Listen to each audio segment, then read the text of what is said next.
quorum present, I call this meeting of the Board of Education to order. The board would like to welcome the audience and thank you for attending. Viewers may watch TCAPS Board of Education meetings and committee meetings live or on demand at any time at www.tcaps.net/board. Please rise and join me in the Pledge of Allegiance. I pledge allegiance to the flag of the United States of America and to the republic for which it stands, one nation, under God, indivisible, with liberty and justice for all.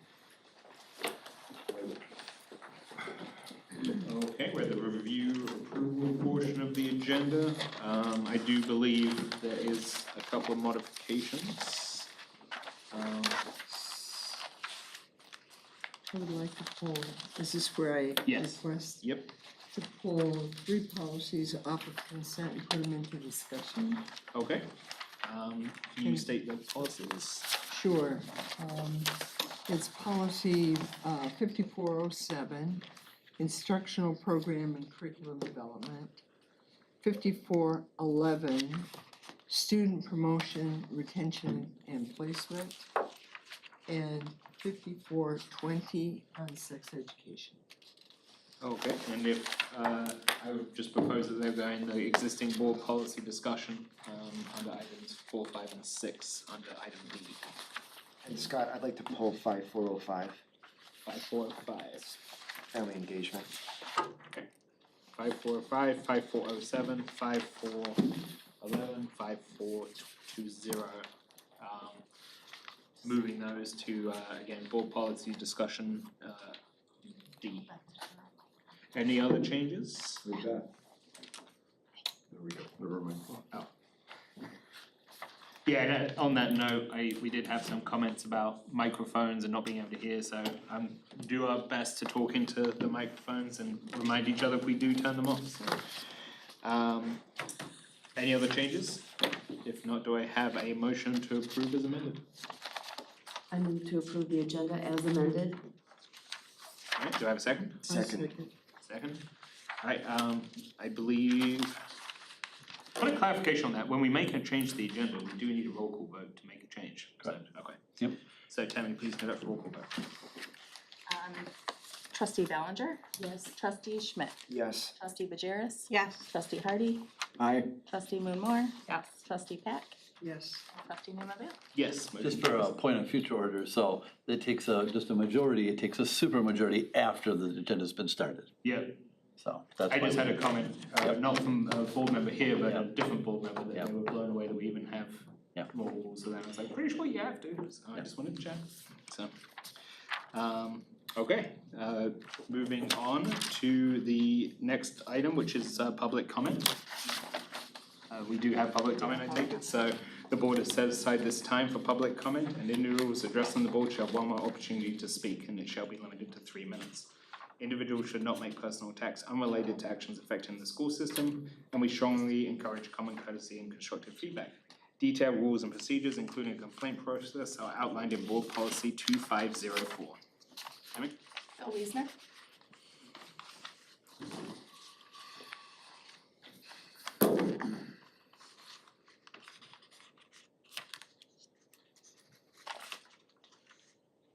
Bill Wisner, Travis here.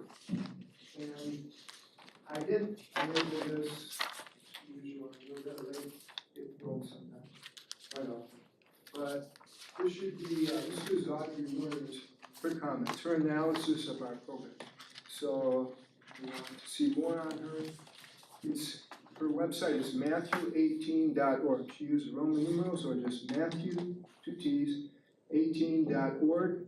And this is what she said, so I'm just gonna read from it, you can read along, and these are her objections to what's being, the sex ed curriculum that's being put forth to be okay.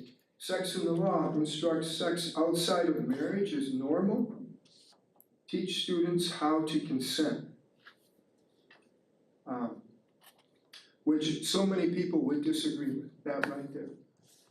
Abstinence and refusal skills. Teach oral/anal/vaginal sex. Teach pressure lines/refusal skills. No mention of the benefits to wait until marriage. In fact, what she told me is, in this whole program, she didn't see any mention of marriage at all. I didn't double check it. But I will when I get a second. Relationships, dating, Bill of Rights, no mention of the purpose of dating, mentions sexual violence with no mention of porn. In fact, porn creates sexual violence.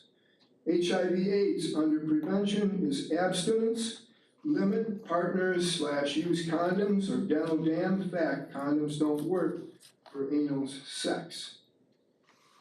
STIs, many STIs are curable and 100% treatable, it said.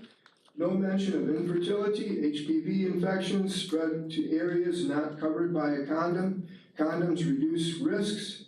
Prevention includes abstinence, 100% effective. Have fewer partners / talk with partner. Fact, many will lie when they're talked to like that. Infertility awareness, contraception, and proper use of condoms teaches kids various birth control measures, spends a great deal of time on how to use safe delivery program, and a small amount of time on adoption. Lists places to go for pregnancy tests, and in the beginning asks, are you ready to be a parent? And not, are you ready to have sex outside of marriage? But so many people are concerned about that too. Bottom line, for those who are not sexually active, they will feel in the minority and their moral innocence will be removed. For those who were sexually abused, this will be re-traumatize them. And for those who are sexually active, this will give them a green light to keep going. Thank you for your consideration. That's the end of public. Okay, that's the end of first public comment. We do obviously have an additional public hearing as well today on the sex ed curriculum. Next agenda item, superintendent's report, defined to Dr. Van Wagner. Okay, legislative update, I wish I had one. We are still sitting at no state budget. Lots of rhetoric, conversation that's happening in Lansing. The speaker did come out with a statement that schools should just do what you need to do and the budget will be good. That's reassuring. It is, it is, because there are some schools that are laying people off across the state, those elements. And so, you know, that's kind of the response, that's about all we have. And, Okemos Public Schools announced that they are not offering free and reduced lunch, correct. free Yep. meals, I should say. Yep, and you know, most are at this point, you know, we have money to September 30, so, you know, we'll kind of see where this lands, but there very well may be a conversation that the board has to have, you know, at some point here, if we get to that point close and we don't have a budget still, we'll see. So we'll let you know as that goes, but we just don't have any indication of, and you know, the sides were so far apart in so many categoricals. That's the hard part. Like, you know, the foundation's kind of one thing, but the categoricals of, you know, what they allow in it, what they don't allow, like all those components are just really, really hard. And, you know, so I think, you know, we've done the very best we can with, you know, our budget as it sits and prioritize things for kids but this is the reason I will say, you know, publicly why you do keep a fund equity. Because the reality is that, you know, you are depending on it if things don't come out like we think they might. And so you can at least live a semester or a year, you know, of not catastrophic consequences if you have to essentially live off of that savings, which very well could happen. So we'll see where it lands and keep you updated if we get any kind of updates, but we are no farther along than the last time we met. One question on that, because obviously as it currently stands, correctly, free and reduced lunch is, like, if nothing changed, it's done September 30th. So, correct. And so one of the things we're doing is, Dan and Jesse are doing a great work with all of our team and our food service director. We're doing a mass campaign across the district for those forms. And we're asking everybody, regardless of income, to fill those forms out. It matters for federal and state grants, our numbers of applications we get. And for those kids that are most vulnerable, it could be the only funding that we get from this aspect is that federal school lunch program. So we're asking everybody to fill those forms out regardless at this point. Many other districts across the state are doing the same. We're kind of seeing their social media campaigns that they're doing, so a lot of work happening at buildings. We're gonna have kiosks at back to school nights. We've got social media campaigns, lots of different things going, explaining to our families, again, all families, to please fill that form out. And so can we hit on that a little bit, because I think there is, even myself is clarifying, is it the drive to get people to fill out the form because they could qualify and they may not know? It's all the above. It's also, there's the amount of forms you even get can matter in federal grants, just participation numbers. So like 100%, of families applying in that form. And again, I need one for all of your students, and it can matter. So we want everybody to fill it out if possible. Because I've heard that comment from a lot of people, and I also believe that as well. It's like, if I know that I'm not gonna qualify. Yeah. And So- I almost feel like a lot of people think that they would be hurting by filling out that form. And so if that's not, I've never as a board member even really pushed back on that when people have said that to Yeah. me. Yeah. So if that is the case, then if we can get some guidance on, I think that's very different that's actually almost easier for us to say everyone needs to fill out the form, and then obviously we can target. We covered this morning in curriculum committee meetings, so I would encourage, all board members to review all committee meetings, but they did lay out their campaign a little bit and explain that part of the federal funding is just simply if our district meets a certain quota of people who fill out the form, whether or not they qualify, right? And it could change. It could be all of a sudden the state says, okay, well, we're gonna give funding for as many that you had fill, complete a form. Like that could fall in the equation here in the end. So like the safest thing we can do is get everybody to fill a form. I would just, one suggestion just as a parent, because, elementary, middle school, usually parents are more involved, but from a high school level, like just an email directly from the high school saying, we need all parents to fill this out, not sunk in like an email, like, cause we get the West updates, and sometimes there's lots of links in there to things, but I think just a direct email to every single parent that says, we need all of you to fill this out. We have to be a little softer because we can't mandate it. Okay. We would like all. By federal law, yes, exactly. We can say that you have yet to fill out the form.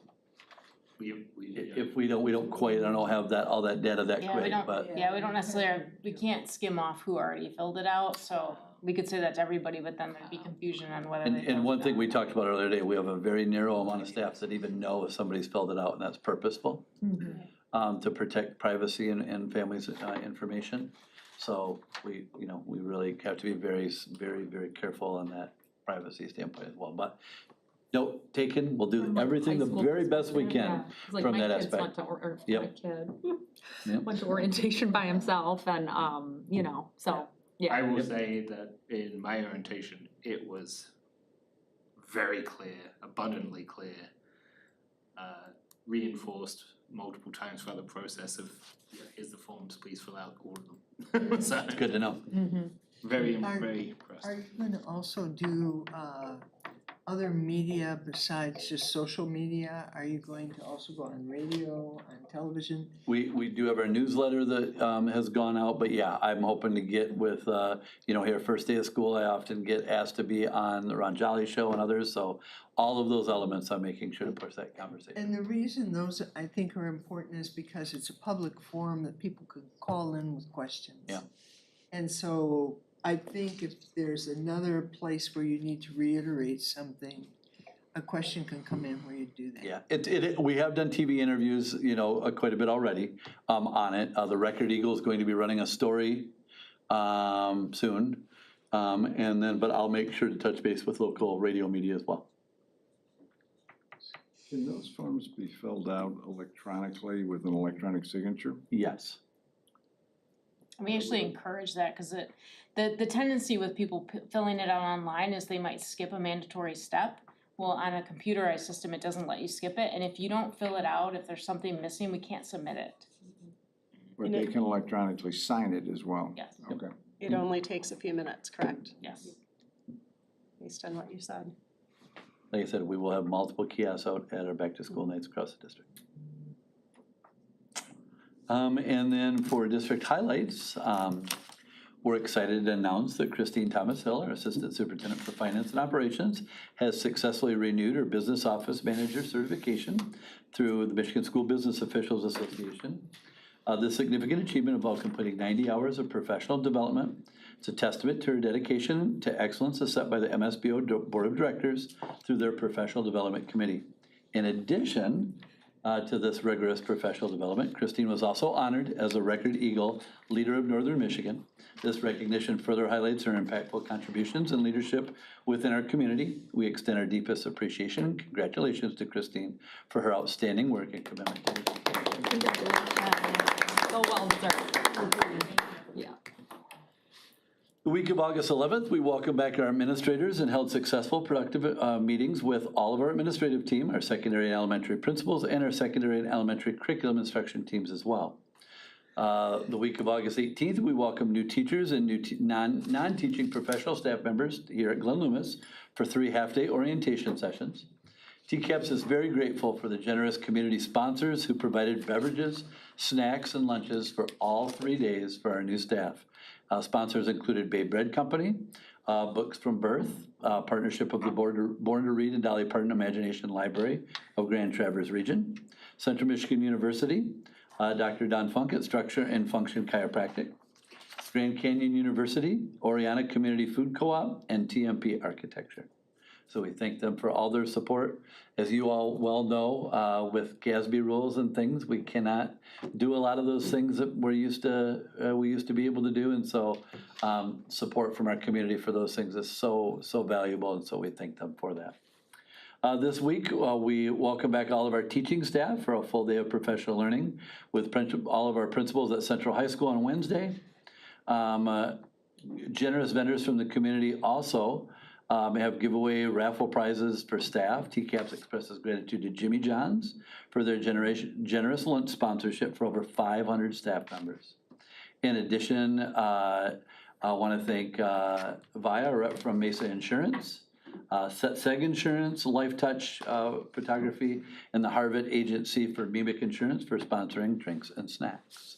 So a lot of support this week, very appreciated. So, and then as we go through, we are right on the cusp of staff tomorrow. And so lots of great things happening all this week, and just excited to get everybody in and get this thing rolling. So that's what I have for tonight. Any questions? Yeah, John, do you think that the legislature could split part of the budget and basically approve Yeah. that which they're closest? I don't think so, and I'll tell you why. Just because of the component of the roads. Roads funding is an initiative the governor has wanted since her initial campaign. The Speaker of the House, it's also one of his key initiatives he's decided he wants.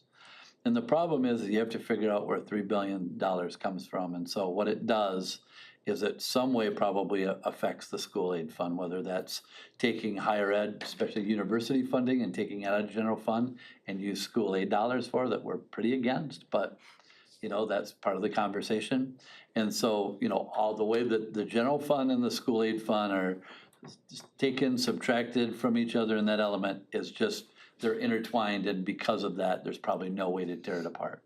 And so I think that, unfortunately, I tell you, if I you know have the crystal ball, I'll tell you that we will lose some school aid fund dollars to higher ed in order to get a roads deal done. I think that there's less appetite for that in the Senate, and so I think that's where the crux of the fight's been and will continue to be right to the last minute. So they're just using what they've got in finite dollars right now, or are they also gonna have to pass more taxes? That's a great question. You know, all of that's had conversation. Also, I think that there's talk about reclaiming some money that is in economic development, large projects, money that's been in the Michigan Economic Development Corporation. It's all sitting kind of in this mix of, you know, there was a large push to get a large computer chip manufacturer in the Genesee County region that fell through, and there was a huge amount of money being dedicated towards that. I think that there's a real argument and a fight for what's going to happen, with that in the future and dollars appropriated, and so it is a complex puzzle because of those things. I actually think they're very close on a school aid budget, to be honest with you. From all my insider folks that I know, I don't think that the chairs of the two education committees are that far off in what they already think. I just don't think they have a go-ahead from senior leadership because those other things are not worked out in the dollars So they're and what that's going holding to be. I before do. they pull the trigger. And I think that it'll stay that way right till the very end. What do you think, over, under 1 AM on October 1? I'll take the over. I'll take the over. Last time it was like 2:15. Once they put the drawbridges up across the state and the state workers left all their posts and people couldn't get to work in first shift, it got real. And so that's when I think, when they lock them in the Capitol and it's 2 a.m. and people are passing out, that's kind of when things all of a sudden, get real. So. I've yet to have anyone. No one's thinking it's gonna be before No. at least the early hours of No, October yeah. 1, so. Yeah. Unless they switch, to central savings time, which I'm not putting past them temporarily, or Pacific, and then get a bill and then go back, but stranger things have happened. Alright. Okay, moving on to board committee discussion, just one note that I think it was in exec, I don't think it was at the board meeting, we did talk about trying to make sure that we had all the information, but obviously a lot of information is in committees. And we also don't have a lot of report outs as well onto other things that we were adding, so that was the feedback I had. Probably need to revisit it in the organizational meeting in January to get better guidance from the board of how we wanna do report outs, but for right now, I think we can continue as we have been in the committees, so. Again, if you wanna see a lot of added detail, please go to the committee meetings. With that, on July 19th, first report out curriculum committee by trustee Ballinger. Yeah, so we convened on July 29th, again this morning, but that is just kind of an aberration. We'll report out in 2 weeks at the September board meeting. So for July 29th, there were no public comments, there were no changes to the meeting minutes. There also were no additions or changes to the district course catalog. So that is in the consent calendar this month, consistent with our usual practice. The centerpiece of the meeting was our informational item on the board curriculum learning series on student well-being, safety, and behaviors. We had Brian Kay, principal at Traverse Heights, Ben Berger, principal at Central High School, join us and gave us a presentation about student behavior practices and building a positive culture. We also were joined by School Resource Officer Justin Noland and Captain Simerson from the TC Police Department on their efforts as partners in our community. And then lastly, we had Building Bridges with Music, which is a Detroit-based nonprofit organization that brings musicians to our classrooms. Just really rich details in the presentation. All board members, of course, are encouraged to view that. And we adjourned at 10:23 a.m. Oh yeah, there was one interesting thing. We had a power outage for about 6 minutes right in the middle, which was a new experience for all of us. And I think it was one of those experiences where 6 minutes felt like a whole lot longer as we scrambled to raise blinds and bring in more natural light. So, but we got back up and rolling. So if you see a dark period, there was nothing nefarious going on. That's all it was. Our next meeting is Monday, August, let me see. Sorry. August, Yeah, actually, we had a little bit of an adjustment. So again, we had a meeting this morning, and then at our next board meeting, I'll report out on our late September curriculum committee. Okay. That's it. Alright, moving on to finance committee, reporting out by trustee Hyde. It's been a while since we had this meeting, so I had to refresh myself a little bit when all went on. We've been on the 31st of July at 8:15 right here in this room. The meeting started off with a presentation from Manor Custarian, Dave Nielsen, on the audit that he's doing. It wasn't official because that will be presented to the board in November 10th. But in essence, if I sum it up, he sort of said everything was as expected and that we were doing fine and he didn't see any major areas of concern. So I didn't want to mess around with good news, so we moved on to capital projects, which Christine went through. We talked a little bit about the train performance contract and that we're doing better than expected. As far as getting the work done, yes. Yeah, getting the work done and that we're accruing hopefully some savings down the road that we are going to depend on. We also went into capital projects, got an update from Christine and Paul Twing, and everything seems to be in better shape than even at that finance meeting. We seem to have gained ground. Whether we will tomorrow or not, who knows? But right now, we seem to be ahead of the curve. We also were told that we received a grant from the Grand Traverse Band of Ottawa and Chippewa Indians for $103,000 to be used for Indigenous education, which is great news. And I think we have some fairly clear plans on how we're going to use that. We also went into a discussion of LEAP and the Student Support Network. I thought at least from a finance standpoint, we ought to know what the numbers look like before we start making decisions down the road, strategic planning wise on how we implement that for the students who aren't right now part of that program. And that was a good conversation. So at least we have a basis now from a financial standpoint of where we stand. We went into upcoming district purchases and I think we asked Christine to sort of reorganize the spread we got based on what we're doing currently, what we have committed, and what's been budgeted for future years or even this year. And I've seen that. We're going to talk about that on Thursday in finance, but it looks like I appreciate the work you did on that because I think that was a great response to what we asked for. And then we adjourned and we're meeting, as I said, this Thursday right here in this room at 8:15. Okay. I just want to add quick, it was all great news from the auditor, and what I found really good, and I'm new, but a month after we finalized our final amendment for last year, 24-25, where we thought we were gonna draw down $3 million from our fund balance, that we were actually gonna add 800,000. Well, it was at 563, that's now lower because our last stated in August came in much lower, the revenue came lower than anticipated. We're still going to add to fund balance, but not to the tune of 500,000. So positive, yeah, our amendment in February was for 1.5 million, cause the original 3 million, we didn't have our budget yet. So the original budget was a 3 million draw and we didn't have a budget from the state. So when we did the amendment in February, it was 1.5. And so, we're happy to report, unfortunately, we've got a lot of carryover, so it always looks good at the end of the year and then we have to add it back on the original budget. So we had about $1 million in carryover through various, school sites and departments, so that'll be added back to the next original budget. But good news, Yes. to John's point about fund balance. Yes. Okay.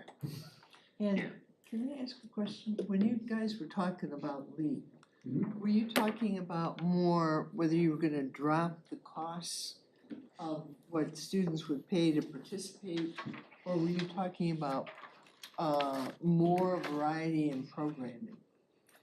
Neither of those. What we were, I think, trying to get at was just what does LEAP and the Student Support Network cost the budget Currently. currently? How many students do we serve? Yeah, how much revenue, how I much just wanted a expenses. baseline of that information so that we know what the number is now in case we decide at some point we wanna Or when make that changes to discussion it. comes Yeah, up? no, we were just looking at it from a financial baseline perspective. Thanks. Okay. Executive committee, obviously, there were an awful lot of policies that were reviewed and put onto consent. A lot of, most of these are very small technical changes, with only a few substance or issues that needed to be discussed. Obviously, a few were moved onto the discussion as well today, which was expected, and there was a number that we yeah, we thought that definitely could happen, so there is a very large number of policies through this. I know that there was 2 or 3 rounds of updates, this is the last of the big one, or there's one more after now, right? So they do them quarterly, and then every once in a while, if there's a significant, like, court ruling or statutory change that they don't feel can wait till a quarter, that's like, every once in a while, we see those pop-ins, a couple of them pop up throughout the course of the year. So we shouldn't see another one now until probably after the first of the So year. we are cause we were We're all behind, co- oh, we yeah, were no, we're- behind from yep, this doing one- it the first time. This one right now is the actual quarterly one that we Oh. will receive from True. So yeah, usually it's not this many this quickly, but we were kind of holding off until we did our adoption and then just got a little behind, so now we are caught up, so that's exciting. We're completely caught up. We're up to date, so. And then watch tomorrow. we'll Yeah, get one. I was gonna say. The way that always works, so. Well, I mean, like, just for example, whenever you, like, when they revoked the 2024 Title IX regulations, that impacts like 10 policies. So it's one statutory change, but we have to reflect it in multiple policies throughout the book. So, yeah. You can see lots of them out of one little legislative or, judicial move. We did have the agenda reviews, and again, there was a discussion in there, so if anyone wants to go back and look at the exec of the guidance I've been getting from board members is to try and condense down some of the reporting out and leave time for discussion items. That was how we reflected it on the agenda. HR, reasonably good shape, and they had 18 interviews that week, and obviously closing out their busiest part of their year, but now there is a part-time Spanish position, we will see, this is usually out of date at all times, but it's 3 open administrative assistant positions, 3 custodial positions, and obviously most important, well, not most importantly, but always a need is bus drivers. So signing referral bonuses are available, and there were open interviews, so I don't know if that's changed too much. Always. So I'm sure there's different needs, but that was the big changes and the meeting agenda at 4:40. Any questions on exec? Board office hours, July 24th, reporting out by trustee Smith. I had one community member, Bill attended. Alright. Good conversation. That that was the one. And that was virtual, so that, the important part to note about, we've been trying the virtual on and off, and it seems to be relatively, again, I'm just gonna say it continuously, we would talk about it in an organizational meeting and how we want to engage with the public as well. So the next board office hours is August 28th, this week. Okay. Trustee Moon Moore in person at the Travis Area District Library, so, okay. I We'll have be there. just a question. One of the things that came up in my prior service was, in order to get more engagement, you occasionally have board members attend PTO meetings as opposed to the office hours. In other words, go to the groups that are talking about things. It proved to be more effective, and you sort of there as a listening, not to do a presentation. But there were questions that came up. I did one, I think I did Willow Hill or something. But it's just another way to engage the public by going to them as opposed to them coming to us. And I do strongly believe that we need to do something differently. We're going to the virtual to see if that would help it. I don't think it's making too much of a difference. We never had any luck either. We talked about having any idea, I think we should get ready for January. That's kind of why I'm highlighting it continuously, is because we could do quarterly, where a couple of board members, you can't have a quorum, but you can have a couple of board members attend, and more of a social, meet and greet, PTOs, any way. Cause people do have questions, and that's the frustrating part, is we always hear that there's so many questions that are left unanswered. It's like, well, I sat there for an hour. You gotta ask them at some Talked to point. Bill, which was, I enjoyed my conversation with Bill, but it was, everyone gets a dedicated 1 hour with Bill, which is fine, but we would love more participation. But I support that, Scott, and I was in Lansing for the Summer Institute, and that was one of the ideas that a lot of other districts are using, us going to them. In addition to them coming to us, especially things happening in our buildings, including potentially neighborhood associations, so community members using our buildings to listen, to engage, Sure. not to present or communicate, but to listen. So work to be done, and I think, again, that would be a discussion item, Tammy, if you can remember to add that into, so we don't come out of that forgetting. All right, To clarify, are you thinking for the organizational meeting in January or? yeah, we've as laid early out as the next schedule. month? No, we've laid, I would say just January at this point. I mean, it's That's kind of a fine. crazy time That's fine, anyway, just so. wanted to clarify. But any ideas are welcomed in the meantime to get ready for that. Moving on to consent, do I have a motion to approve the consent calendar as amended? So moved. Alright, Second. second. All those in favor say aye. Aye. All those opposed say nay. Motion carries. Then moving on to public hearing. So as president of the board, I declare this public hearing open to the public. The additions and revisions of the sex ed curriculum will be the subject of this hearing. Referring to Dr. Van Wagner. Okay, so we had a presentation last month on that element. We've had a continued provide materials in those elements. And so we do have Dan here, just if there was any additional questions, anything from that standpoint. But other than that, we are ready to move forward. I have a question. And that is, we added teaching about pornography this year. That was one of the things at the high school level. That and the sex trafficking. Right, and my question is, do we have a definition of what they mean by pornography? Is there a definition in there? I'm pretty sure the board's hit this before, but Well, you can ask your question, but yeah, it's Yeah, I've asked this question I don't twice. believe that there is a specific definition in there. I would have to review it again. Okay, no, I I don't don't- think, I didn't- think you're right, Dan. Yeah.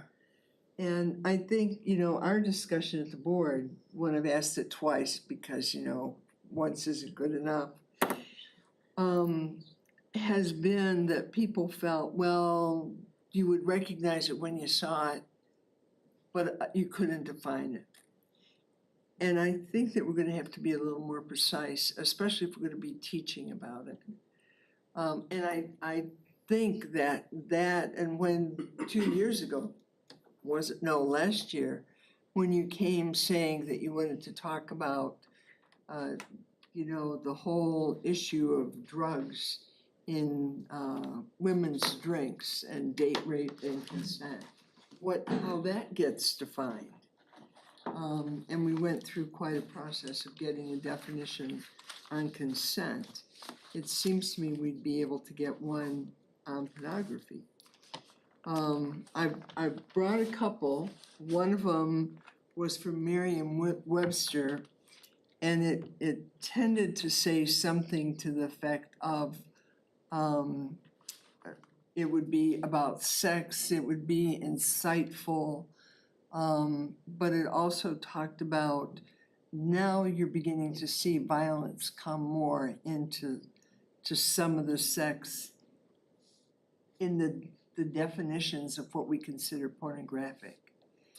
And so I went to the Oxford English Dictionary, thinking that was pretty authoritative.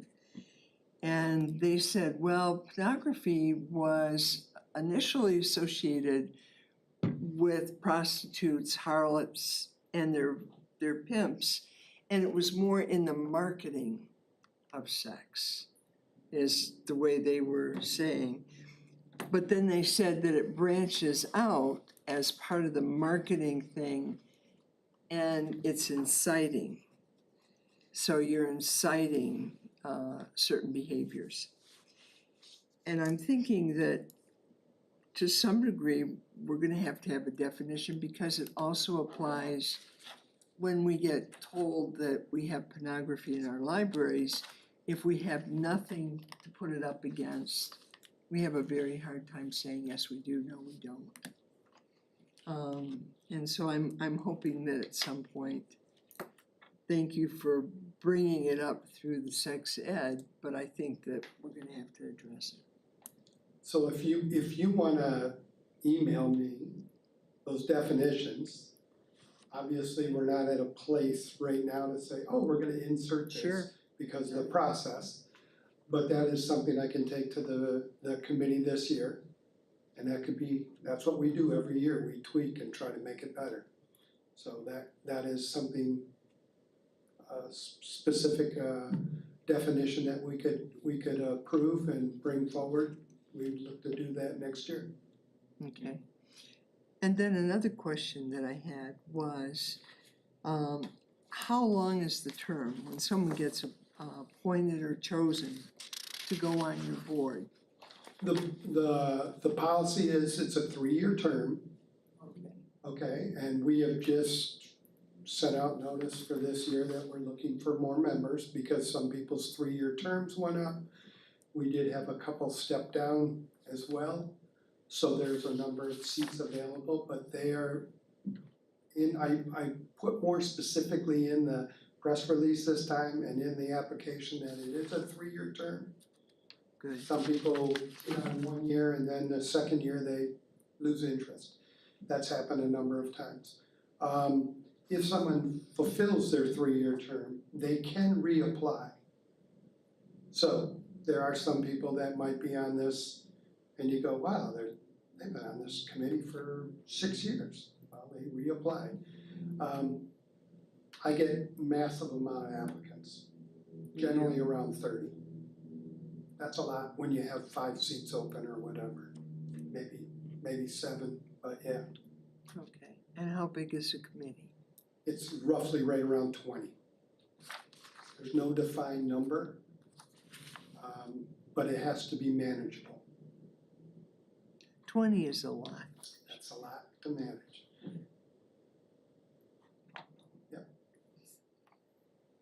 Any other questions?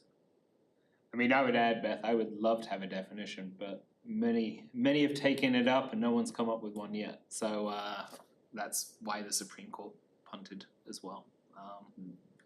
But if you can come up with one, maybe we've got something. Maybe we've got something there. Because Yeah. Is there any other questions from the board side? Okay, at this time, the board would like to invite comments from the public. This is separate to the original public comment. Is there anyone who would like to provide public comment? Okay, go ahead.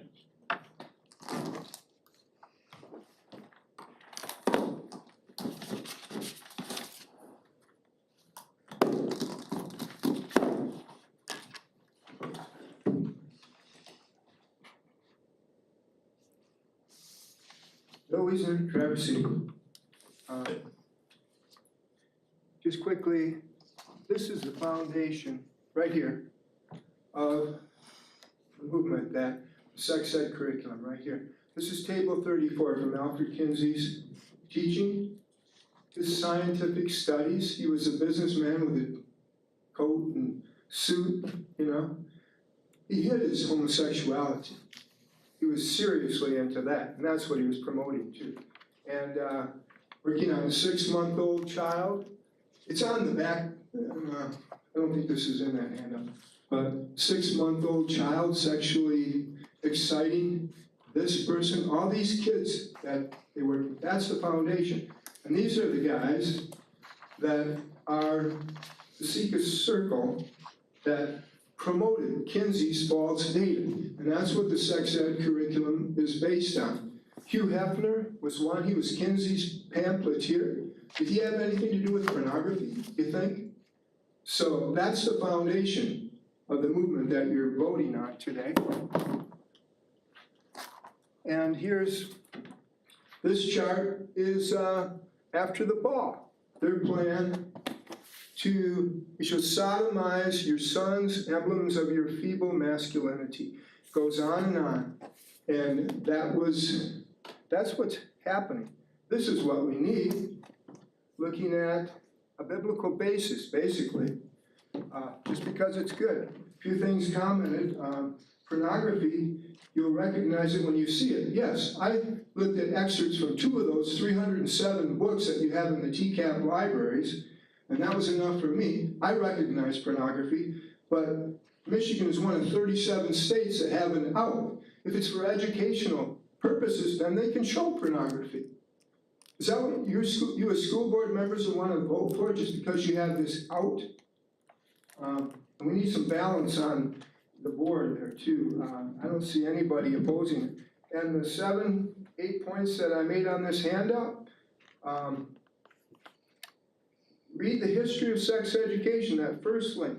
Read the steps to grooming, which TCAPS is following, all three of the ones mentioned by this expert witness. Look at the library books that are being hidden from the kids. They get nothing on the other side of the issues. Look at the effects of porn. I applaud you for that, but this applies to all the different things, parts of the sex ed curriculum.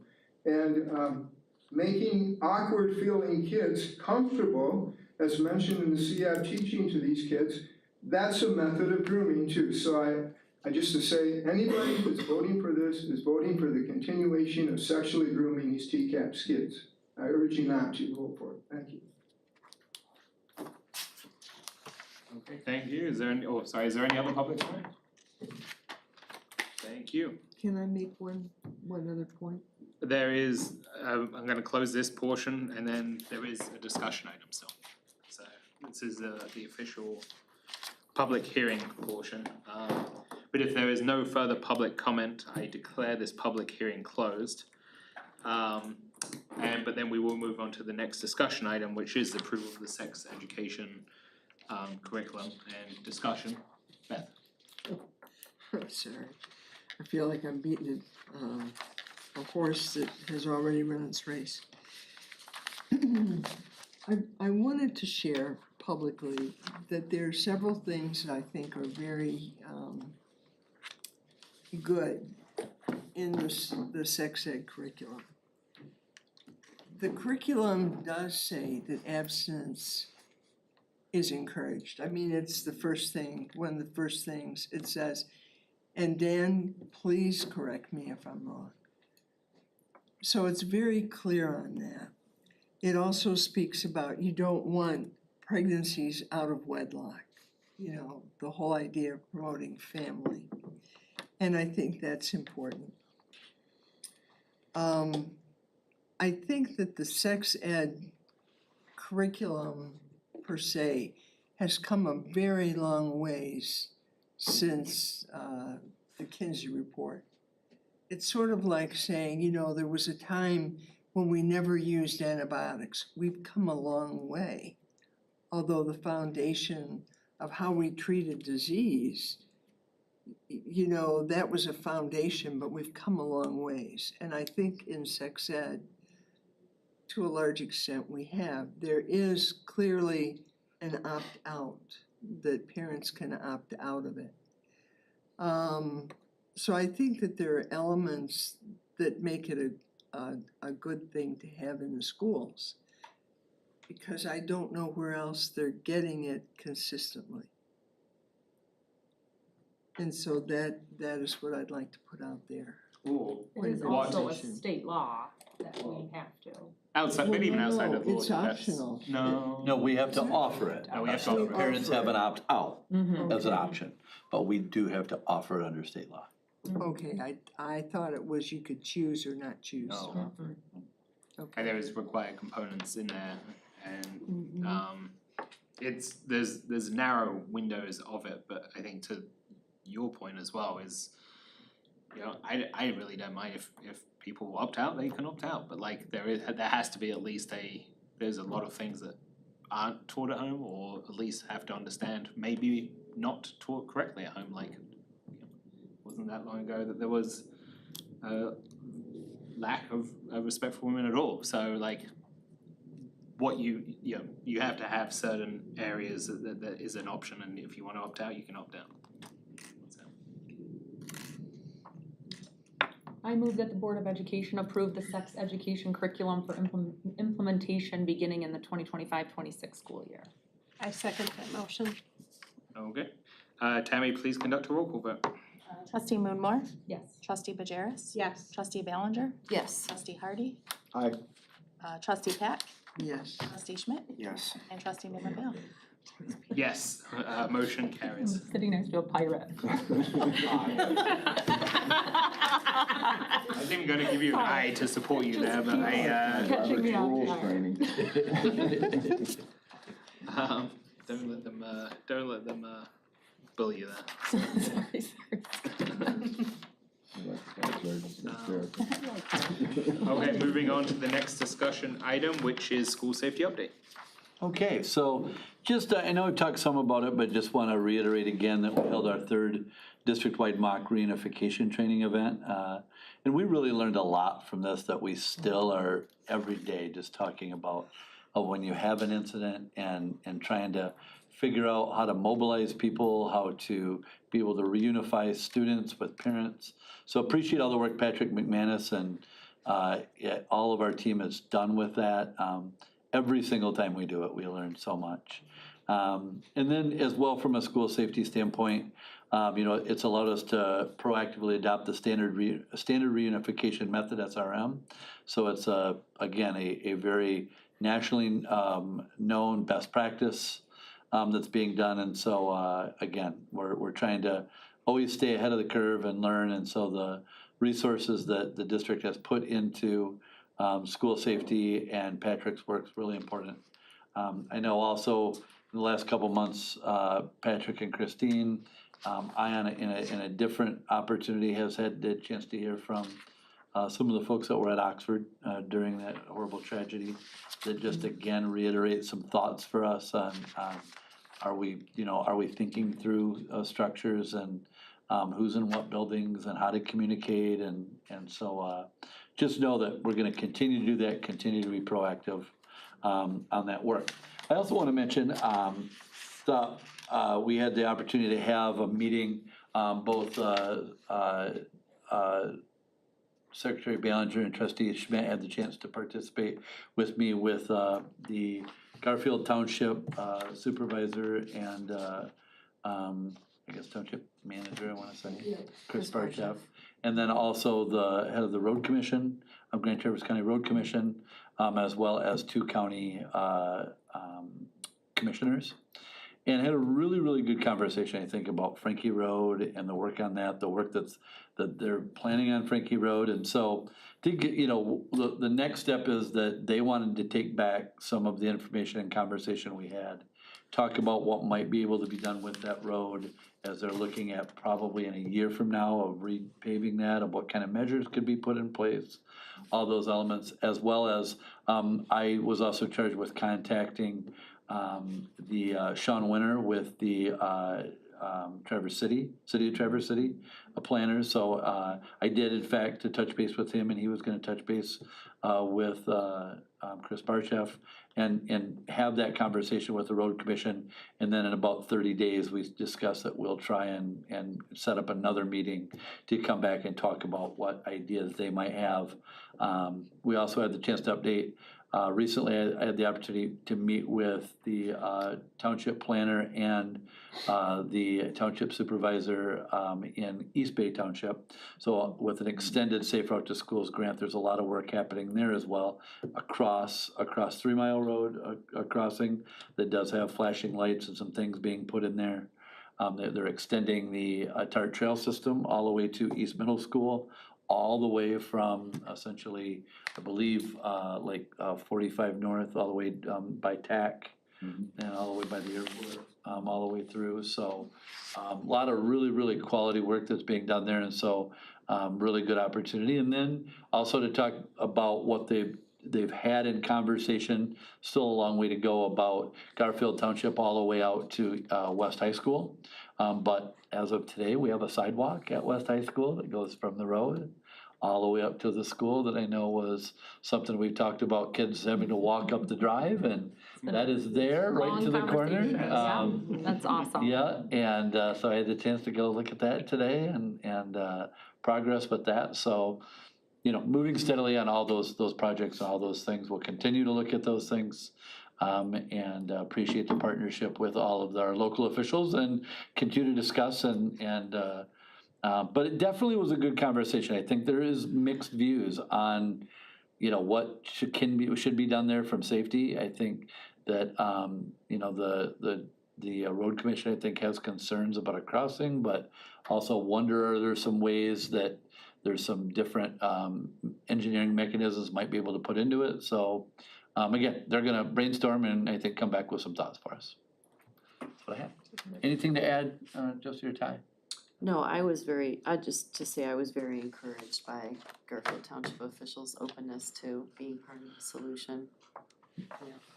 And just make sure Commissioner Fern Spence knows about that. I will, Because that's a don't dream worry. come true for her. That's what I was thinking too. Just Like, that was one of my wrote myself a first, note was to that one of reach our out. first emails, I think, as a board, was that. So- It is there. Yep. Okay, any other questions on school safety update? Moving on to the next discussion item, certification of Board of Education voting delegates for the MASB Assembly, which is on Thursday, October 23rd, and is obviously in Traverse City this year, so I'm sure our attendance will be a little bit higher. So everyone gets to play, everyone can either be a voting delegate or an alternate, so is there anyone who would, first of all, if you're planning on going and want to be a voting member, let's start there and see if we've got more than four. Who would like to be a voting member? I'm definitely going to the assembly. Then I'm writing I'm that as number registered. one, Josie. I will be going and happily do it. It just so you know, it doesn't necessarily take much work. There's a pretty drawn out, interesting process of a number of it's actually quite interesting. I'm not gonna say I would choose to put myself through it every time, but when you're there, it's like, it's pretty interesting and pretty feisty sometimes, so, a lot of definitions, a lot of arguing.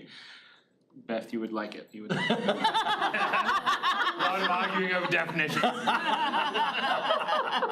There's no training for it either. There's no You're just training and thrown no in with the process, wolves. yeah, it's literally, Sounds like you'd be candidate It was all number that two, much Scott. fun last Yeah. year. it's, as I said, it's interesting, some of the arguments that they have, but anyone else, I'm happily do it. I'm going and I would be an alternate, I would Okay, serve as an alternate. I would sit with you as an alternate. I would too. I like how everyone's going and wants Down to me. you and I, Ty. Why don't we put You Ty- planning on going? I'm going. I can, Alternate too. You're now voting too. and are you, I'm you should just say attending. you're not attending and then. I am we can attending, set the- but I'm not gonna be involved in the first roll. Is there any volunteers who, otherwise we can, is there one who really doesn't want to be a voting member? Other than You Scott, got- you've just made it clear. You've got three, don't you? No, I've only got two, me and Josie. What about Ty? Ty said he really wanted to be an alternate. Well, then I'll be a voting, yeah. It doesn't, it's not the most serious, No, I know, it's like. I mean, it is serious, but it's not like a we'll probably all be It's sitting not a there, roll call vote, it's a No, voice it's- vote, so you can get cards, you hang out. honestly, yeah. Anyone else, fourth member? I can leave it at 3 and then do 4 alternates too. So, in fact, it doesn't matter, like, cause then the alternate becomes a voting member, so it doesn't matter. Cause if there isn't a fourth, right, the alternate would automatically become a voting member, Sure. so, alright. So, Josie, Beth, I feel like you would actually like it, Beth. I'm not joking. Okay, I'll do it with you. And again, if you choose not to, then we And have. you have a alternates. free registration this year, don't you? I did, yeah. I'm just a Actually, I little would've nervous on my loved to have calendar, applied that's it why to I'm the hesitant to. classes. I'm also, but then everyone, basically, that's why we got the alternates anyway, so. Right. So if, I could happily read if everyone wants me to do the thing, but, I move that the Board of Education certify Josie Ballinger, Scott Newman-Bale, Scott Hardy, and Beth Pack as voting delegates, and Erica Moore, Sarah Bajeris, and Scott Hardy, and Ty Schmidt. No, Ty Schmidt, not Scott Hardy twice. I withdraw my motion. I move that the Board of Education certify Josie Ballinger, Scott Newman-Bale, Scott Hardy, and Beth Pack as voting delegates, and Sarah Bajeris, Erica Moore, and Ty Schmidt as alternates for the Michigan Association of School Boards 2025 Delegate Assembly on Thursday, October 23rd, 2025. Second. Second, alright. Tammy, please conduct a roll call vote. Trustee Newman Vale, Yes. trustee Moon Moore, Yes. trustee Bajeris, Yes. trustee Ballinger, Yes. trustee Hardy, Yes. trustee Pack, Yes. and trustee Schmidt. Yes. Alright, motion carries, and that's why they don't motion, I guess, so. Moving on to board policy, we now have 7 items on the agenda for board policy, and deferring to Connie Taylor. All right, well, I'll address the first 3, because these are the ones that we had carried over from the previous board meeting to make some modifications that I told you I'd come back with. The first of which is 2305, the board member reimbursement for travel expenses. And we had talked about there are certain places that you go that sometimes may exceed the limits that are in the board policy itself.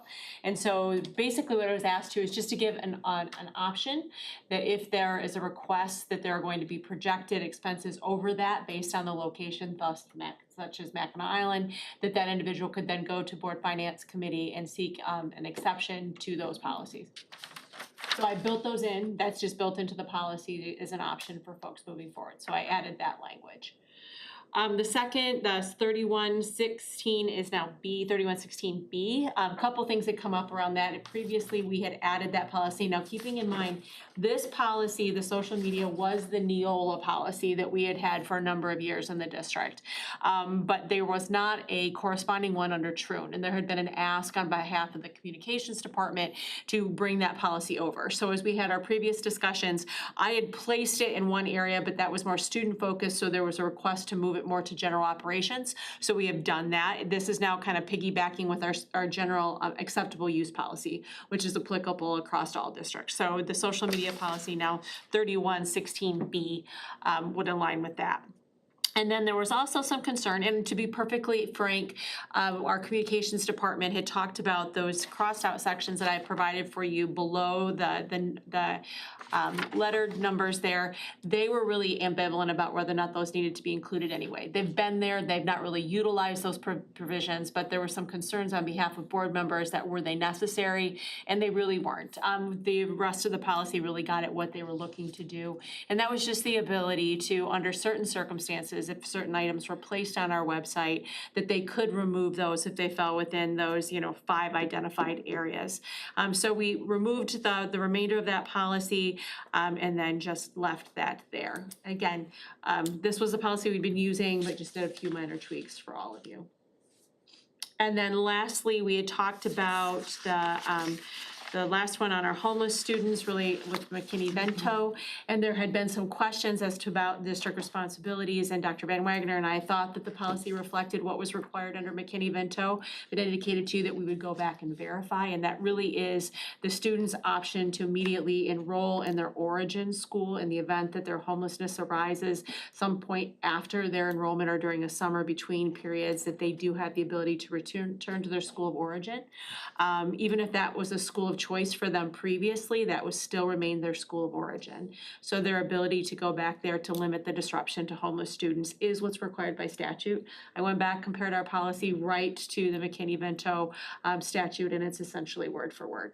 So we said we would make some changes if in fact that was not the case, but just bringing it back to you to let you know that it does align with the statute, almost word for word. I feel like we should probably start by on those 3, if everyone's okay, and then we can come to the additional ones that were pulled. So as far as those 3 go, any questions on those 3 policies? Okay. I don't have a question, I have well, maybe I'll make it a question. My issues with the term hate speech, and it seems to me that's a judgment call, and usually the judgment is applied to someone's opinion about someone else's speech. So it's sort of like an opinion of an opinion, which it seems to me, if you keep it civil, that would be what you needed. If it doesn't sound like it's civil, then you can say, no, thank you, you can't list it here. It sounds more Yeah. vague. That was the term we talked about before, right? It's legally defined and required. Well, it's really, there's not a legal definition. I want to clarify that hate speech is a terminology that is utilized by the courts. And let's be honest, hate speech is protected by the First Amendment. in general, hate speech is protected by the First Amendment. So people can be as offensive as they want to be in general terminology. The one carve out, and that's why it's really specific in C, it says hate speech directed at race, color, sex, sexual orientation, national origin, ethnicity, age, religion, or disability. So anytime that offensive, hate speech is directed at a protected classification, that's really where the courts have drawn the line and said that no longer renders First Amendment protections. Similar with obscene speech, which we've talked about, threats, defamation, violent content, all of those are carve-outs to the First Amendment extension of free speech. So hate speech in general, if we just put out there hate speech is prohibited, that would be overreaching. But saying hate speech directed at a protected classification is really the carve-out that we've seen by the courts. And that's just the terminology or phraseology that they use.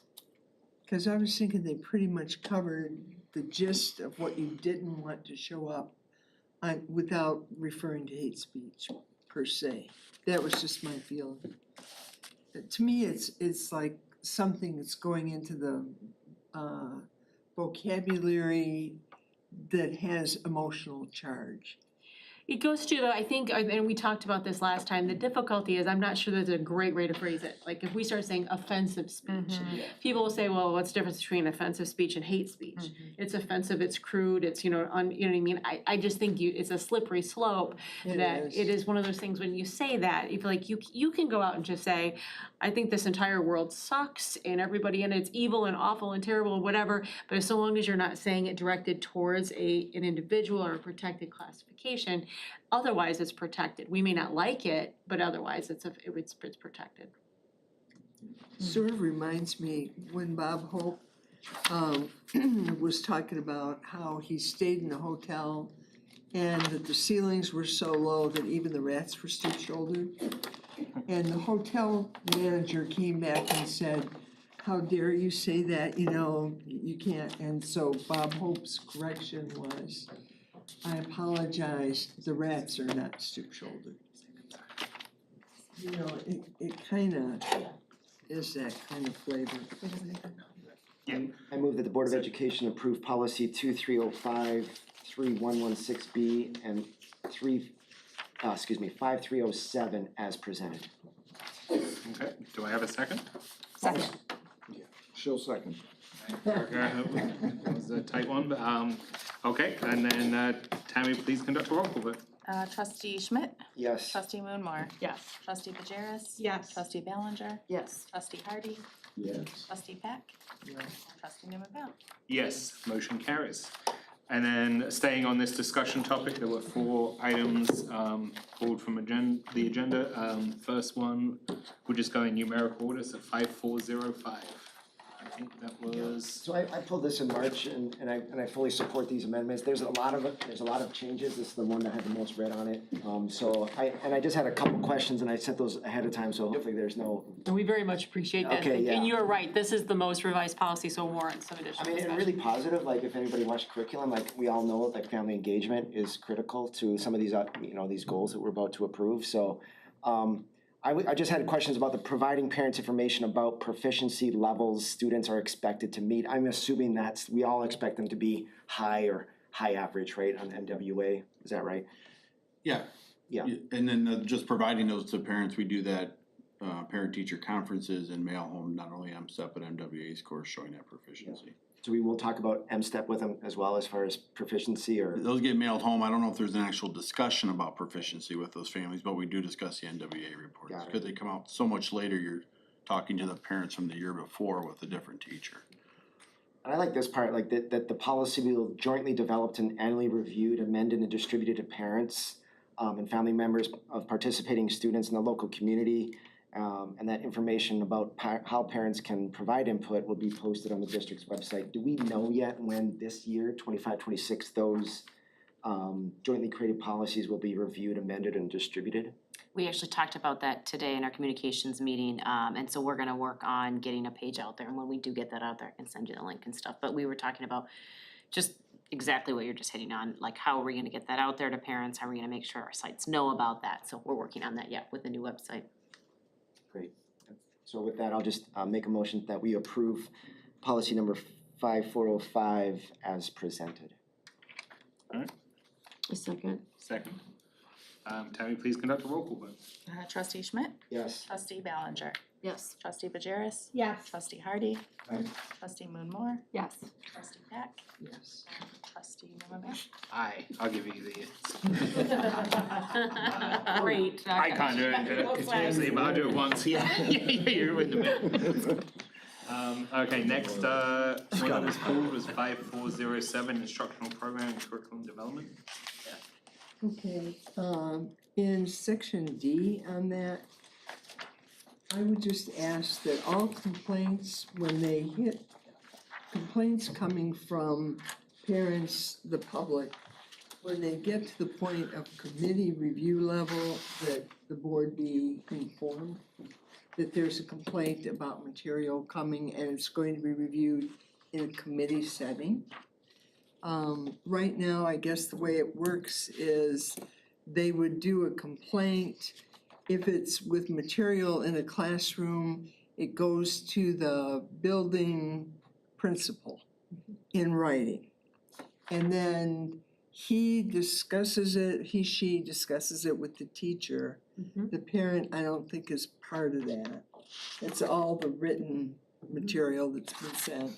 And then within a certain period of time stated in the policy, that information then is given back to the parent on what their decision is regarding the material.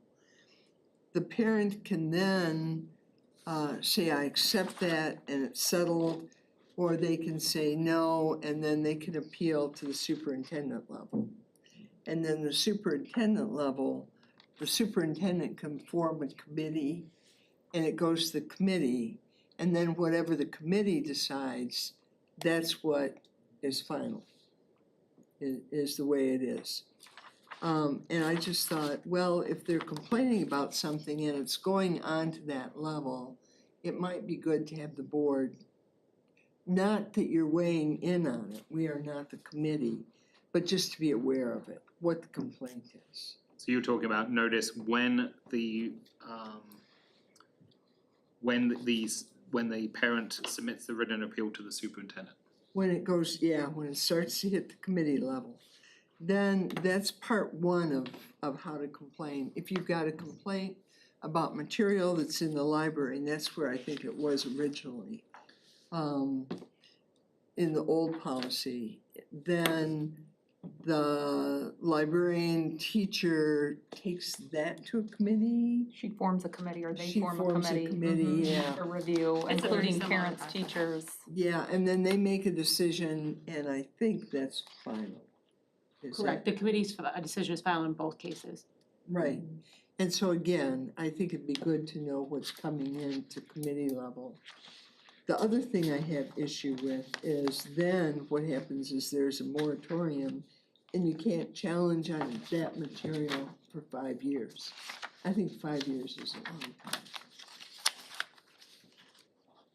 So, yeah, and so some of these ones, I don't, just to set up and support Beth for a second here, I don't think a couple of them necessarily in her questions are necessarily something that even Connie may or may not agree with. I think it was just like, they were Yeah. outside of the scope of where Connie can make, they're a substantial change that we have to weigh in on as a board, so I just wanna preface it like, cause I'm not necessarily opposed to having the notification requirement. In fact, previously, I think there was a notification requirement that we just get notice, we're not involved. But I kind of would like to know, cause when someone approaches me, I would like to know what's going on, so What's the background on why that got dropped then? Do we know? I don't remember that. There was ever. not a notification requirement. I don't previous. wasn't there one, cause you had to notify me. Correct. That was at that final stage because it was that I didn't have any say. Yeah, it was a really weird. It basically said that I had to notify the board president of them appealing to me, but it didn't give me any authority to make any decision, that I had to go to the board president to notify them of the appeal. It was really I- weird, the whole thing was weird. Personally, I think this just opens a can of worms. I do think too. that if it comes to the board and you're saying you're just gonna be notified, it won't just stay with a notification. I think then board members will start to ask questions, they'll start to want resolution. I think they will start to insert themselves into the situation, which I don't think the board has any control or power over where the committee would make their decisions. In my own opinion, that's just my own opinion. I'm even thinking about the library, they rolled out that new policy since I've been a board member. And, so if someone opposes a book in a library, there's a really specific process that includes community members to teachers to staff that have to read the book and then sit and review and then come up with a resolution together. I just can see the board being notified of of a challenge and then trying to insert themselves to please the public or something like that. I just don't think I just don't think it's in our role.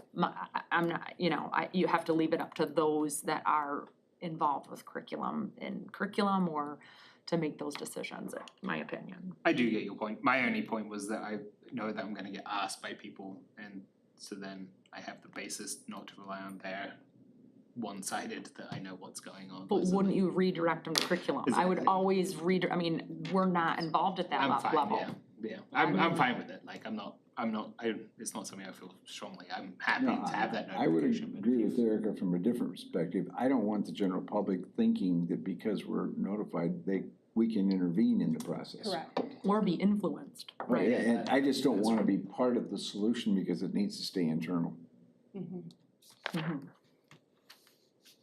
I do think there should be a notification at least at the end of it, like there was, cause that was always, it happens anyway, so you could say that it doesn't need to be in policy. Do you think it'd be helpful to just add a provision that the board president be informed as an informational item, and then you have the judgment of whether, you wanna share that with It's the- final at that point, I would say, that at third level, it says the committee's decision is final, they have to issue a written report within 30 calendar days.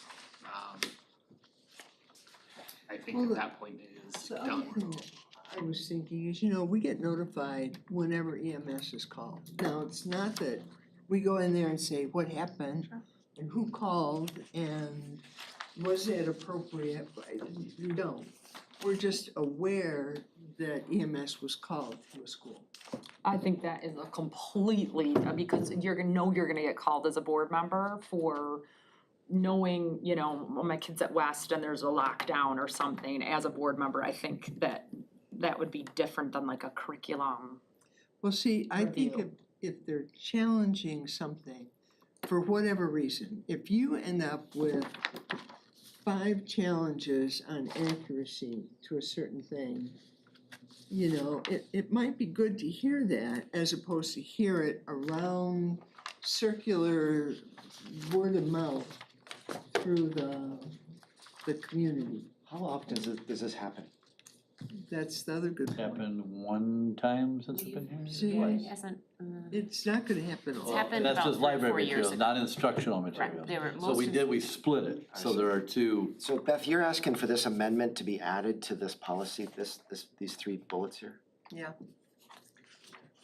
And again, this is the whole point, I wanna be clear on like how we do policies, cause this is the only way to ask these questions, so we don't have, they come through here, we talk about it, and as I said, I don't necessarily disagree of a notification at least after it's done, but I also don't mind that much. Do we get notified of other similar challenges? We get notified of a fair amount of things that we are Like required to get challenges to notified. things No. that are in school? Do we get notified? Not like a disciplinary challenge or a. Unless the person writes us, we get emails Sure. that we, Usually we'd have to rise is, are we gonna get Yeah. questioned about it anyway, that we need to know, that we may as well just do it so we're ahead of time.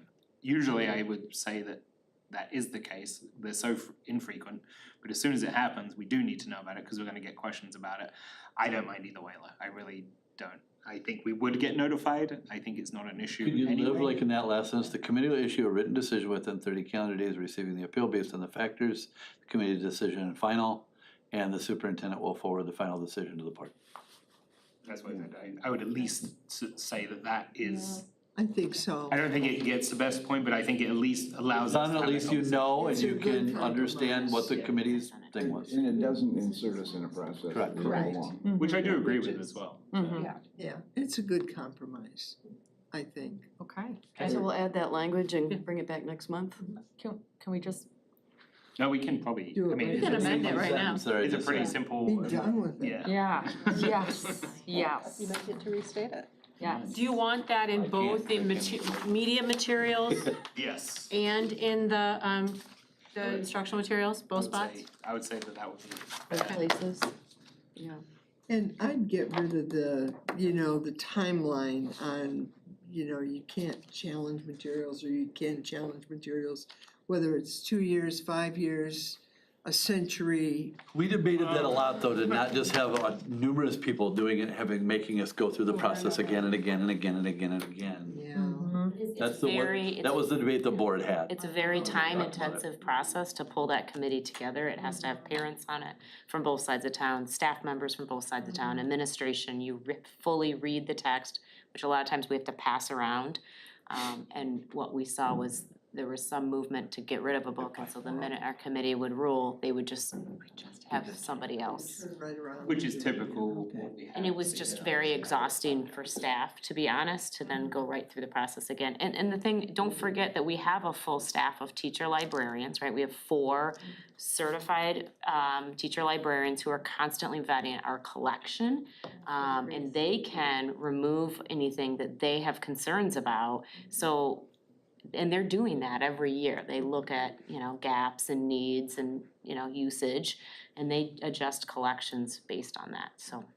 But going through the process, just to the point, when we had the situation, there's 2 things. One is our policy was really bad at the time. It was kind of didn't make sense. We had clearly inserted one policy into the other, and there was lots of dead ends for even us implementing it. So we needed, but then so that's why I was so involved in that one. Otherwise, I probably wouldn't have been, because there was so many or you had to give me notice, but then I didn't know what I was meant to do with it, and we had to figure this out. It actually didn't say what to do with It it. didn't say what It to just do. said I had to notify the board president. That's all it said. Yeah, it didn't say anything about anything. So we had to obviously talk about this. So I became quite involved in that process. And one thing I was shocked at, which I think is the most important thing coming out of this, is the seriousness of how they took the whole process. I mean, this, as you said, it was grueling. It was a committee. It wasn't simply like, hey, what do we think? Yeah, we like it. Good, let's go. It was like, book club, Agonized. reporting, testing at the end to make sure that everyone knows what they're talking about, like detailed breakdowns of, like, it wasn't. That was before AI though. Yeah. So it was, I just want people to have confidence in that process was a fair and detailed hearing. So just if I'm hearing you correctly, what the recommended revisions would be in the section B, complaints about instructional material, under the final, under 3 committee review for both instructional and for media, it would read at the end of the sentence, the superintendent will provide a copy of the final report to the Board of Education. Yep. In both spots. I had one question about that same paragraph, 3 committee review. So I did notice, and everybody can see this because it's a struck out word in red with the track changes. It says the committee will review the parent's written objection, the building principal's response. Previously it was written response, but the word written has been struck. And then the parent's written appeal. So I was, that just seems uneven to have the parents, position in writing, but not the principal's response in writing. Do we know why? I think it was because the principal could have a conversation with the parent about it versus having to issue a formal written response. And if the parent wasn't agreeable to that conversation with the principal, then they could appeal it in writing, and then it goes to the committee. And the committees would be written. The final decision would be written. Do parents ever go to teachers very often and talk to them about things that are in the curriculum? or Essentially, what- parent-teacher conferences, Just when then? that happens. We do have back-to-school nights, happens a little bit, but generally in a parent-teacher conference. And I would say a lot of our assignments and opportunities for students, we have a choice selection, right? Like they may use a text from this list of 5. And that allows parents some, freedom to make some, if they really don't want that specific text, there are alternates. We almost always, I'm trying to think of a time in which we require every kid to read a specific text. A lot of it, we have an alternate if needed. Okay. Okay, so that word was struck in 3 committee review, but then in the next complaints about library materials, paragraph 3, the building principal's written response, it is still written there. So it's just, that's intentionally different? Okay. Yeah, instructional materials, there's a lot more discretion, especially, I won't get too far into the weeds, but the only Supreme Court ruling on it is there's a lot more discretion as it relates to instructional materials versus media, because parents have choice with what their kids looked at in the library versus what we put in front of the kids that may not necessarily have 5 choices. So parents have much more, significant objections to those at times, but there's a higher standard of when we're gonna remove those, and they've been identified. And we may get more clarification with the recent Supreme Court ruling on that in the future, I bet, with policy. I was thinking about that. And parents can It's also, not there yet, but I'm sure it's coming. I'm sure it's coming.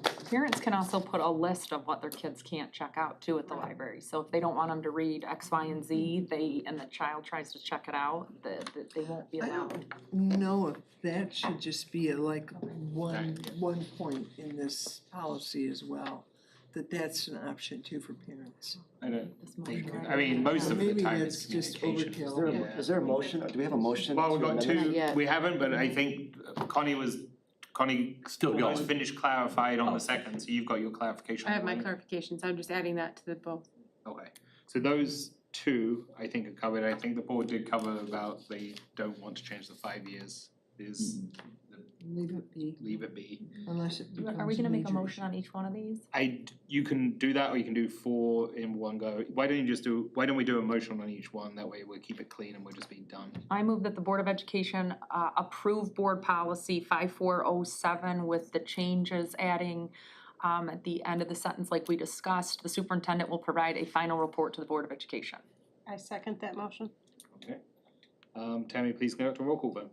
Trustee Moonmore, Yes. trustee Bajeris. Yes. Trustee Ballinger. Yes. Trustee Hardy, Yes. trustee Pack, Yes. trustee Schmidt, Yes. trustee Newman.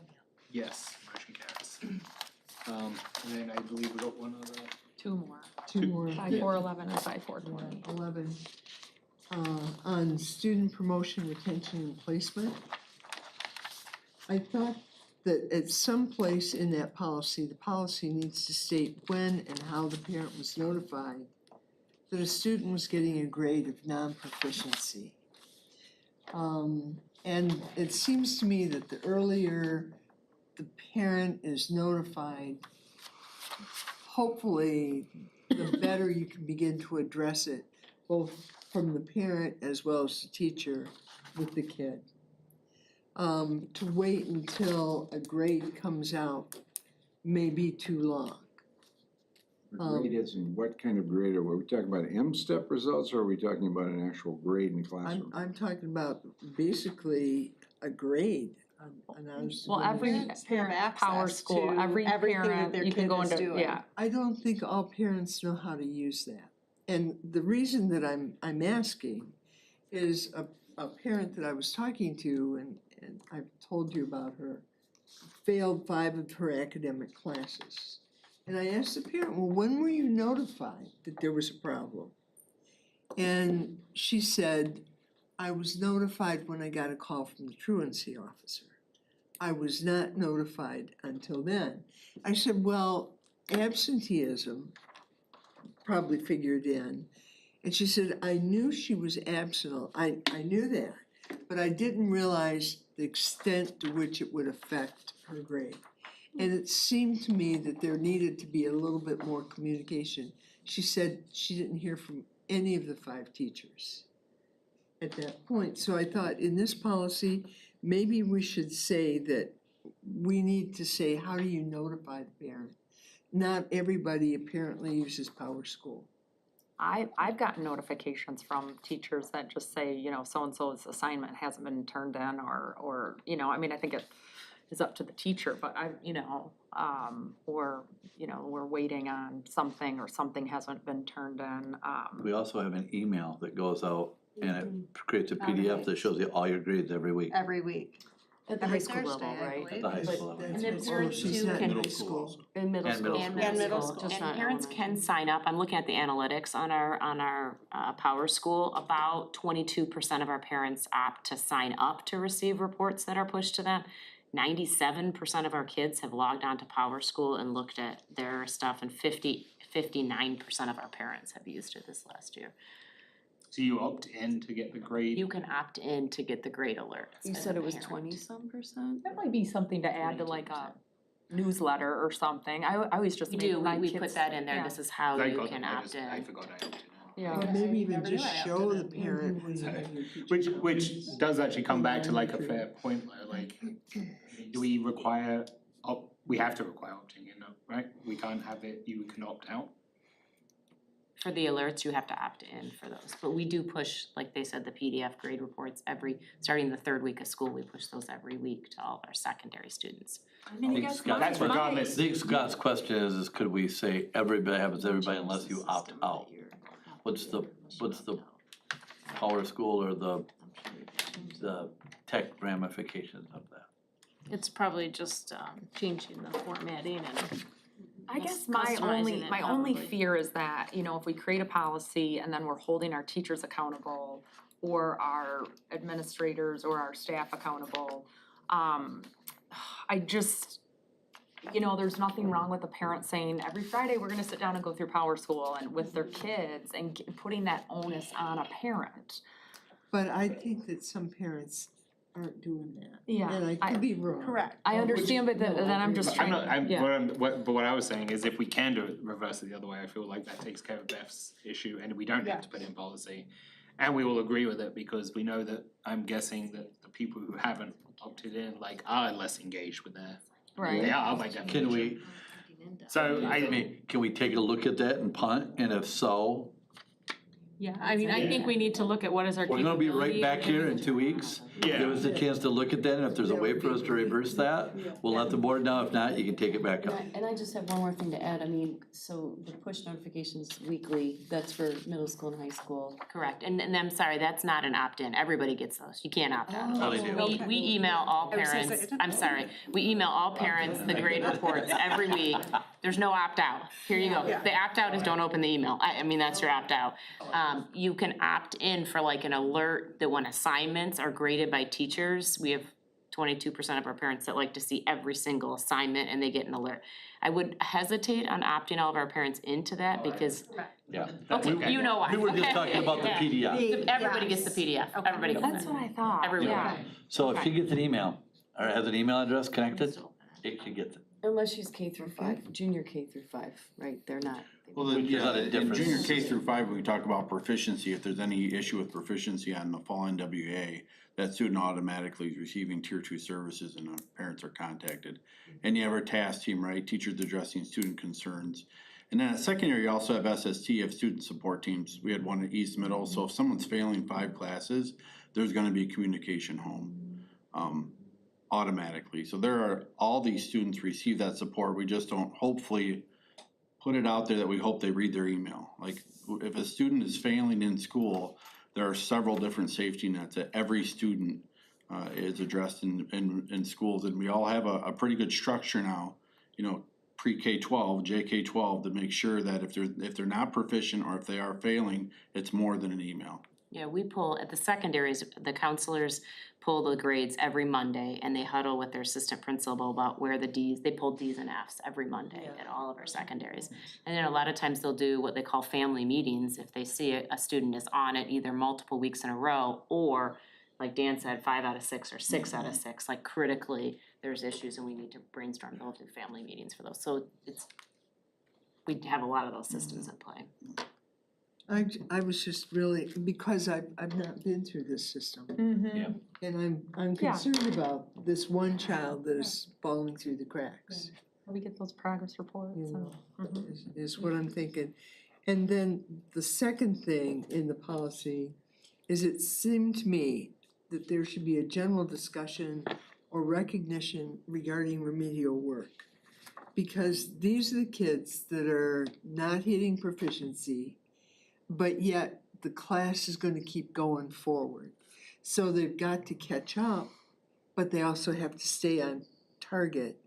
And it seems to me that you could get further and further and further behind, and getting that kid re-engaged into the subject area can be really, really hard.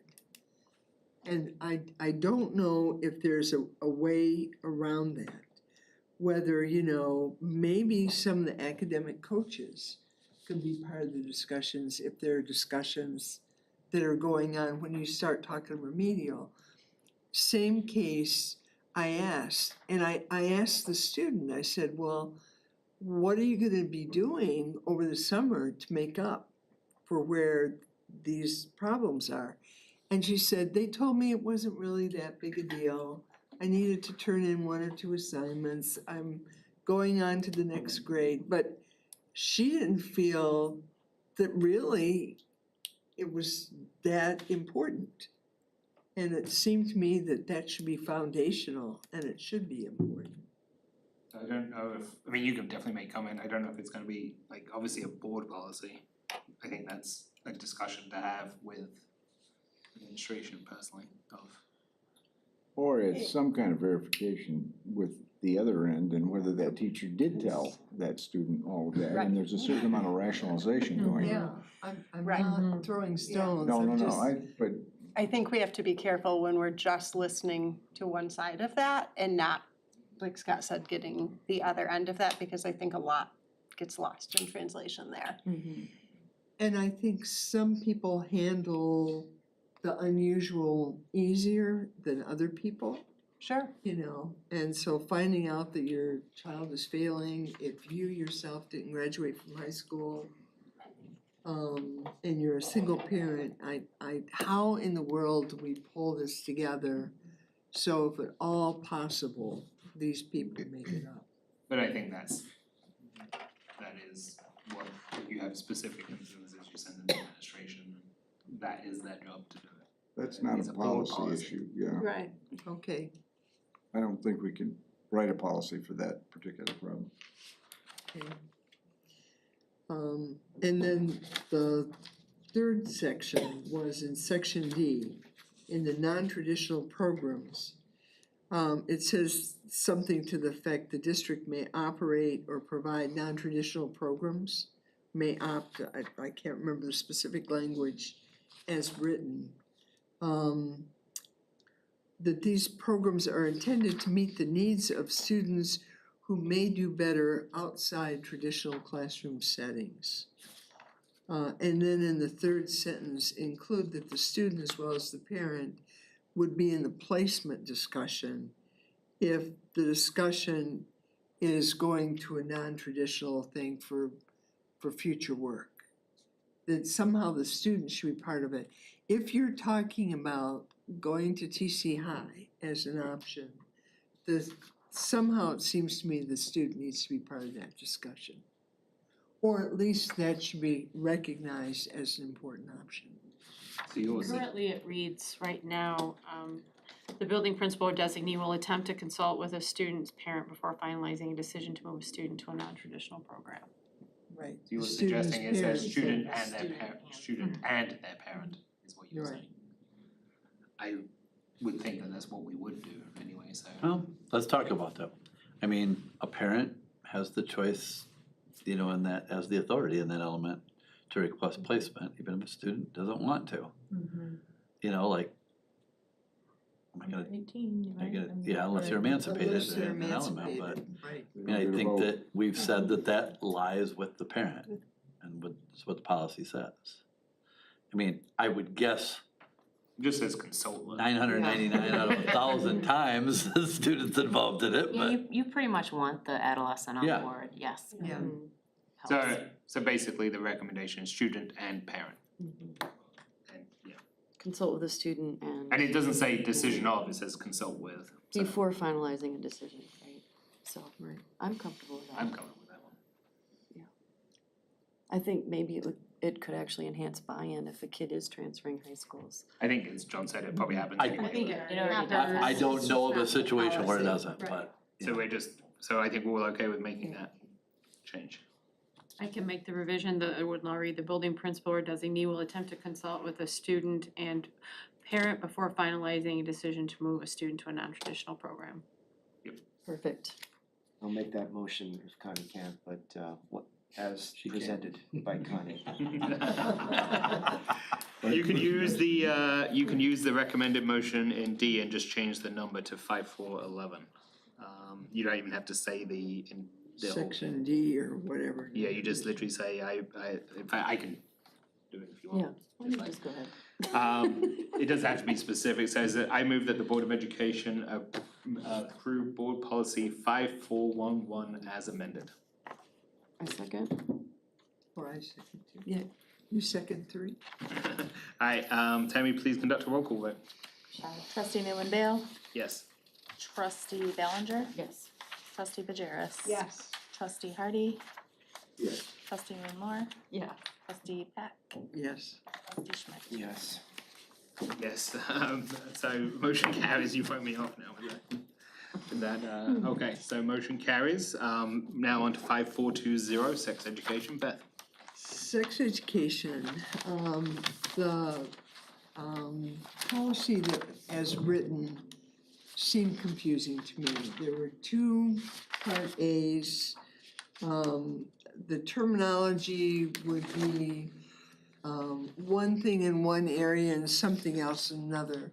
And so I just am proposing just some organization and editing. I gave a copy to Tammy gave a copy, I think, to everyone. What I'd like to do is, if we had time to just wait, see what Connie thought of the proposed, and then bring it back again for policy vote next meeting. Some of what's been proposed is pretty extensive, so we may wanna bring this and punt this forward to the executive committee to review. Because if there's substantive changes, I can't propose those to the board, only you can make those changes. If it's just cleanup and moving things around and those sorts of things without substantively changing, I could make those and bring them to the exec board to bring forward for consent. But if there's any substantive changes, those would require board discussion. But I do like your suggestion in terms of moving it forward, because there's a lot here. So one question just out of, which is the easier one, is there a reason it's AA, B? I don't know, I'd have to go Okay. back and look at the formatting, it could be a formatting issue. Okay. That one, cause I definitely agree that there was two A's, that was an easy one. That was easy.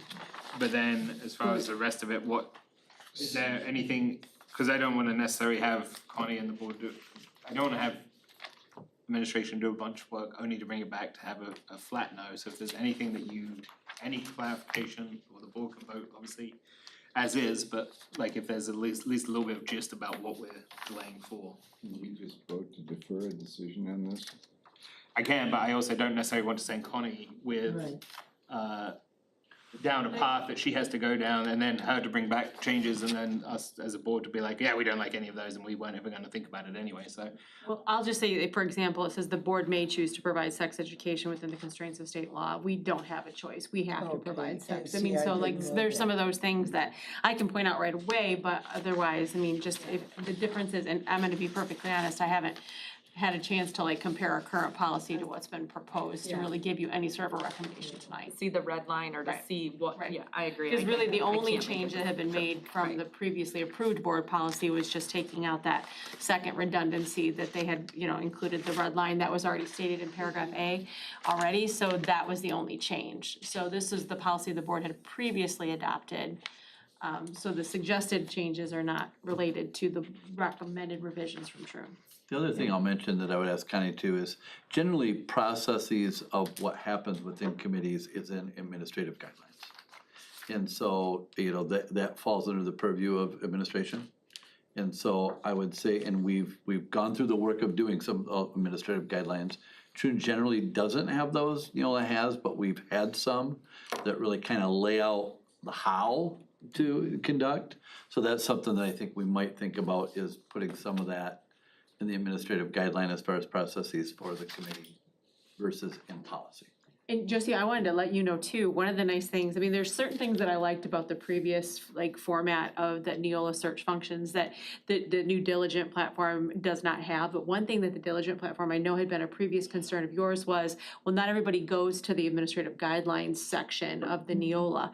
Now, if you were to go in, for example, and you were to put in the search function, sex education, it'll pull up the policy, and if there's an AG, it pulls them both up. So you don't have to go to two different locations to try to find the AGs. And we spent a significant amount of time with the curriculum instruction team. I mean, days of going through every policy that Neola had an AG for. Do we still want that AG? Is it up to date? Does it reflect the policy? And have subsequently tied those in, particularly for the personnel section and also the curriculum instruction section. So if there are those that we need to create, we can easily do that for sure. Yeah, I just took some of that section for the responsibilities of the Sex Ed Advisory Board and just put them into there, just organized them there. And there were times, there was a couple of paragraphs where it's almost, it says the same thing, you know, that it has to be taught by a certain level of trained person. It says that in two places. But that was what they were suggesting removing. So I think that was the redundancy that they took out in the revisions. So there was some stuff like that. The one thing I did add, and that was in the curriculum thing, material covered addresses, but is not limited to human sexuality, including anatomy, sexual maturation, and biological responses, family planning, social and emotional issues regarding sex and sexual activity. There's a whole slew of addressing family and economics and all that kind of thing. And you're only gonna do it in the context of the sexual activity. Disease information specific to each sex, as well as sexually transmitted diseases, not dangerous communicable diseases, which include mumps and measles and pneumonia and TB. But you're looking specifically at sexually transmitted diseases. And then it may also include information discussion opportunities regarding dating, sexual consent, use of social media, which the other policy doesn't mention, and hygiene, which the other policy does mention. So I'll just caution, like, again, if you look on this policy, if you see, there's several statutory references under the MCL. So typically, we are required, that language is not discretionary. Like, that language is coming right out of the statute that we're dropping into the policy. So anytime you don't see those statutory references, that's basically, we've got discretion on how we word things.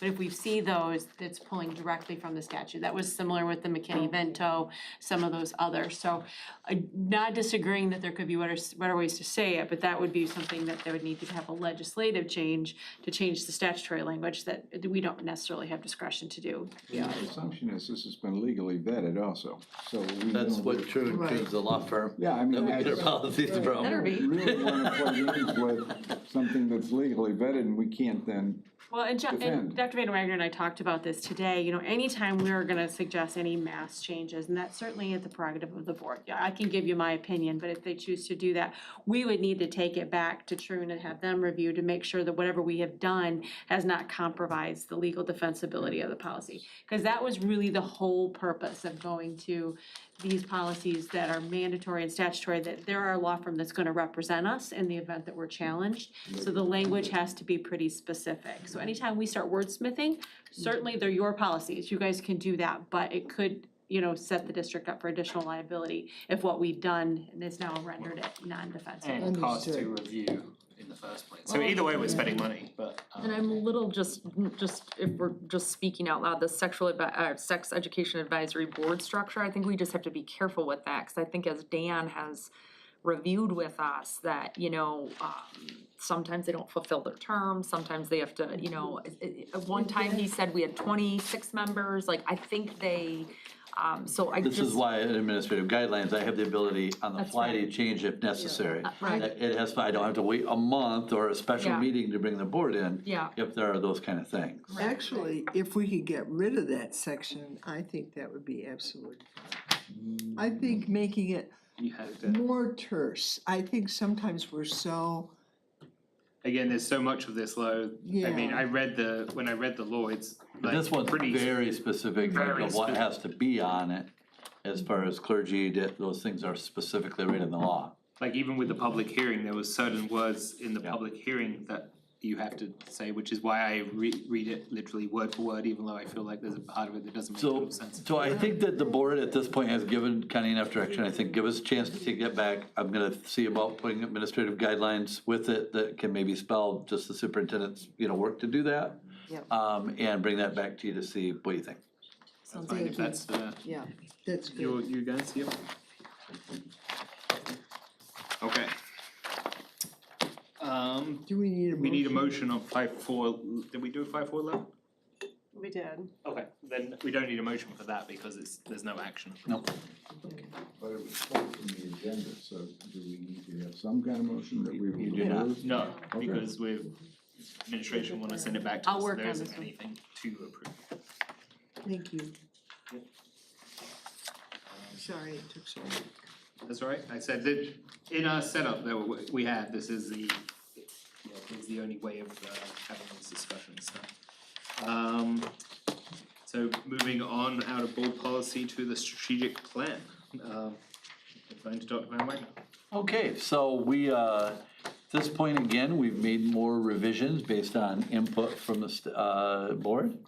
And so both Dan and Jesse have some of those to be able to go over, any questions or whatever you might have.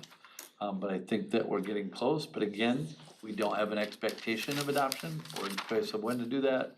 Again, we do have a board meeting coming up rather quickly again, if there's some things to take back or thoughts, but I guess I'll open it up. Do you guys wanna start? Do we wanna take questions? What are your guys' thoughts here? I thought we'd take questions over based on what we sent and the changes, if you have anything specific to address with either metrics or strategies. Yeah, we really tried to listen to your input, and we went back to our teams and had some conversations, and tried to narrow some of the metrics down for you guys, and we also tried to get it on a more readable document, so that document that's linked in there has all 5 of the goals on like 1 page, 2-sided, with their metrics, but then linked into there is that more extensive document about each one, and then also the strategies, know that those are living, breathing strategies, and as the board says, yes, these are our goals, yes, these are our measures of success, we'll go back and work with the folks closest to the work as far as and look at research of what are our strategies and what makes sense. And if we need to come back to you guys and ask for some resources or additional allocation to implement a new strategy, I would anticipate that kind of being the ebb and flow back and forth. Do you by chance have, like a marked up copy with the track changes, like with the policy revisions, like something similar, so we can see what was crossed out or what was changed?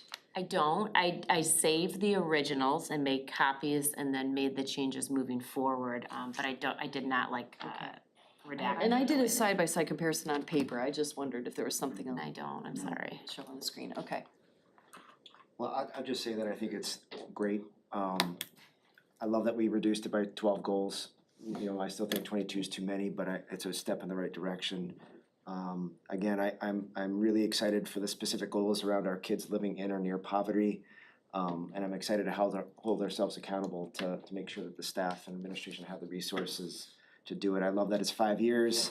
I really appreciate it that it's outcomes based instead of activities based. I think that's a great improvement from the last plan. The one big change, I maybe just to hear from growth to proficiency, which I'm fine with. I'm just kind of curious about that decision making for goal 1. So for goal 1, I still had it targeted for talking specifically about, we went to 2.5, And both goals, even previously, was about proficiency. It was showing an upward trend of showing a proficiency, a growth of proficiency of 5%.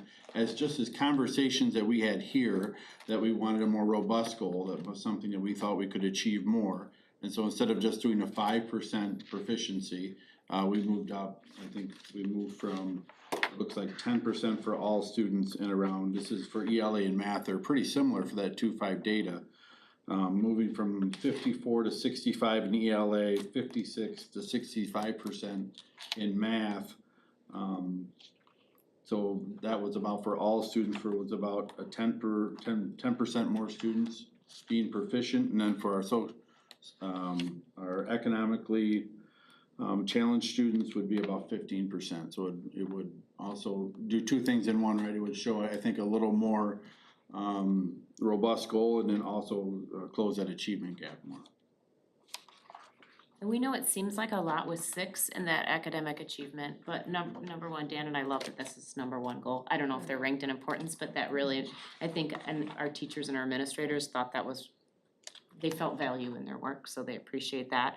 But the 6 number, really, all of our teachers, no matter what grade level they teach, feel like there's a goal that they have ownership of, right? I was working with the middle school principals, they're doing their PD on Thursday, and Ms. Dudeman and Mr. Ranger are really, they're highlighting with their staff what that middle school goal is, right? And we're measuring it with our exit performance of our 8th graders, and then they've got this like plan to back it up. And as a 6th grade teacher, what's my responsibility? As an art teacher, what's my responsibility in this? And they feel like that goal really lends that everybody in those buildings can say, ooh, I have a role in that and I can help out in that. And so I know it seems like a lot, but it also, I feel like with the way we have our buildings separated, it really does give some ownership to all of our teaching staff. Yeah, and just to echo that is just the idea of using NWA with our elementary 2-5. This is data they have in front of them all the time, not only just in the fall, winter and spring, but they have it in front of them also with their winter data meetings, in front of them with parent-teacher conferences. It's common language that we can use throughout the building all the time. So when you hook your strategic plan to it, your strategic plan becomes meaningful to, every teacher in the district, has some play in it. And it's already embedded in their work. It becomes more viable. I have a question, and that is, how does this feed into science and social studies as well? Our number one connection is reading. So we talk about proficiency with reading, all learning starts, I believe, with reading. So that science and social studies, that understanding of the concepts, and Jesse talked about this today with science and social studies, it's getting less and less that idea of memorizing dates and formulas and things like that. It's connecting those concepts not only within the subject itself, but also with other subjects. There's a lot of numerical analysis in the math, like can you read a graph, can you make sense of data? And when you think about that, you can use census data, you can use population shift data, you can use some type of informational text from a science data, and our teachers in those other areas are really gonna look at like, how do I use my content as a vehicle to develop those skills? And so the connection with science and social studies is a home run. With the SAT, typically one of the essay questions they have to read is an informational text, and it might be a piece of historical writing they have to analyze, it might be a graph or a chart they've gotta look at, so that connections is gonna happen pretty easily and seamlessly. It's a little bit trickier for us in like the non-core areas like art, like PE, to think about how do they connect into this and how do they build some skills. And they're building a little bit more of those soft skills. How do you set goals? How do you work towards something? Why does it matter for me to know what reading level my kids are at when I'm an art teacher? Well, maybe when I'm explaining a project, me knowing that some of these students can't just be handed something, right? Because I have some kids who are struggler readers in my classroom, like I need to differentiate my instruction that way too. But you'll be using more your mathematical background and symmetry and weight and whatever, calculating how much you need to make something. I think just try and summarize a few things on the board, which I think will maybe cut out a little bit of time if I can deliver this right, is I think when you change it to proficiency, I think it reads a lot better. The problem becomes is I don't think any of us, including any person in the district, any parent, any public, any board member, is okay to say, I think we can get to, our goal is 55, obviously our goal is greater than that, but we have to make progress to that. So when we're talking about growth, it was very clear that we're making progress. When you just say proficiency, it doesn't have the context behind it. So I think if we took because I like how you've written it, and it's so much simpler and it's better for communicating, which makes the goal better. But if we could add, which I don't like to clutter it either, but I do want to just put where we currently are. Because I think that would add the clarity of the growth, it kind of gets the two, it's not saying that, because again, I don't want anyone to say, okay, well, you know, that we're happy with 55%, because we're not, but we realize where we are and what we need to do, so. That's my feedback. So where there's a hyperlink for the baseline data, you'd rather have them replace it with what the No, five-year average, I would last just have 5-year like with the average? target of 80% of all, for instance, the first one, 5-year trend with a target of 80% of all students reaching the benchmark data. I would just put in parentheses what the current baseline is.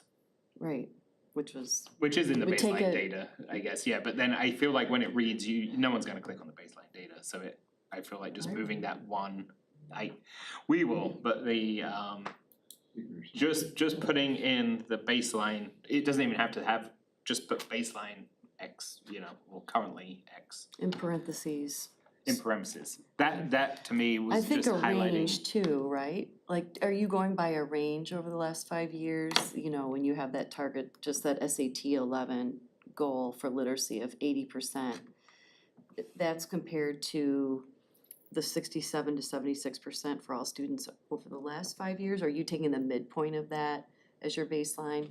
Yeah, I'm kind of thinking about what does that trend line look like and sort of where are we oscillating around, right? If you want me to benchmark it, I guess my question would be, are we putting this stake in spring 2025 as the, which is fine. No, I don't know either, so this Whatever is you like, hyperlink I was actually just trying to take the cut, because I think that is where you're getting because I think everyone's gonna say, I really like how this reads, and it's really clearer to communicate.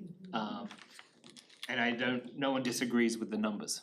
So like, I think the hard part's done, and then I just wanna make sure our messaging is clear, because I think that, tell me right if I'm wrong No, from you're what I've right, got. and I think it's up to us to be able to message, because like we had an email to me that it breaks our heart that we have a goal around 60% of our economically disadvantaged kids not being proficient. And it breaks my heart too, but if you look at where we wanna go, I think this will be a big achievement for the district if we get here by 2030.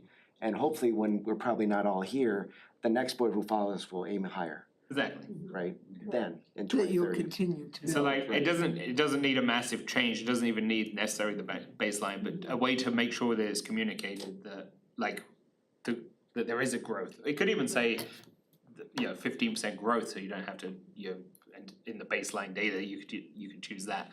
I'm not looking for an overly complicated addition here, just to basically say that we are happy with that number because it shows growth, significant growth. Well, I'll just point out, like in goal 2, you have the target and then period, baseline data, one number.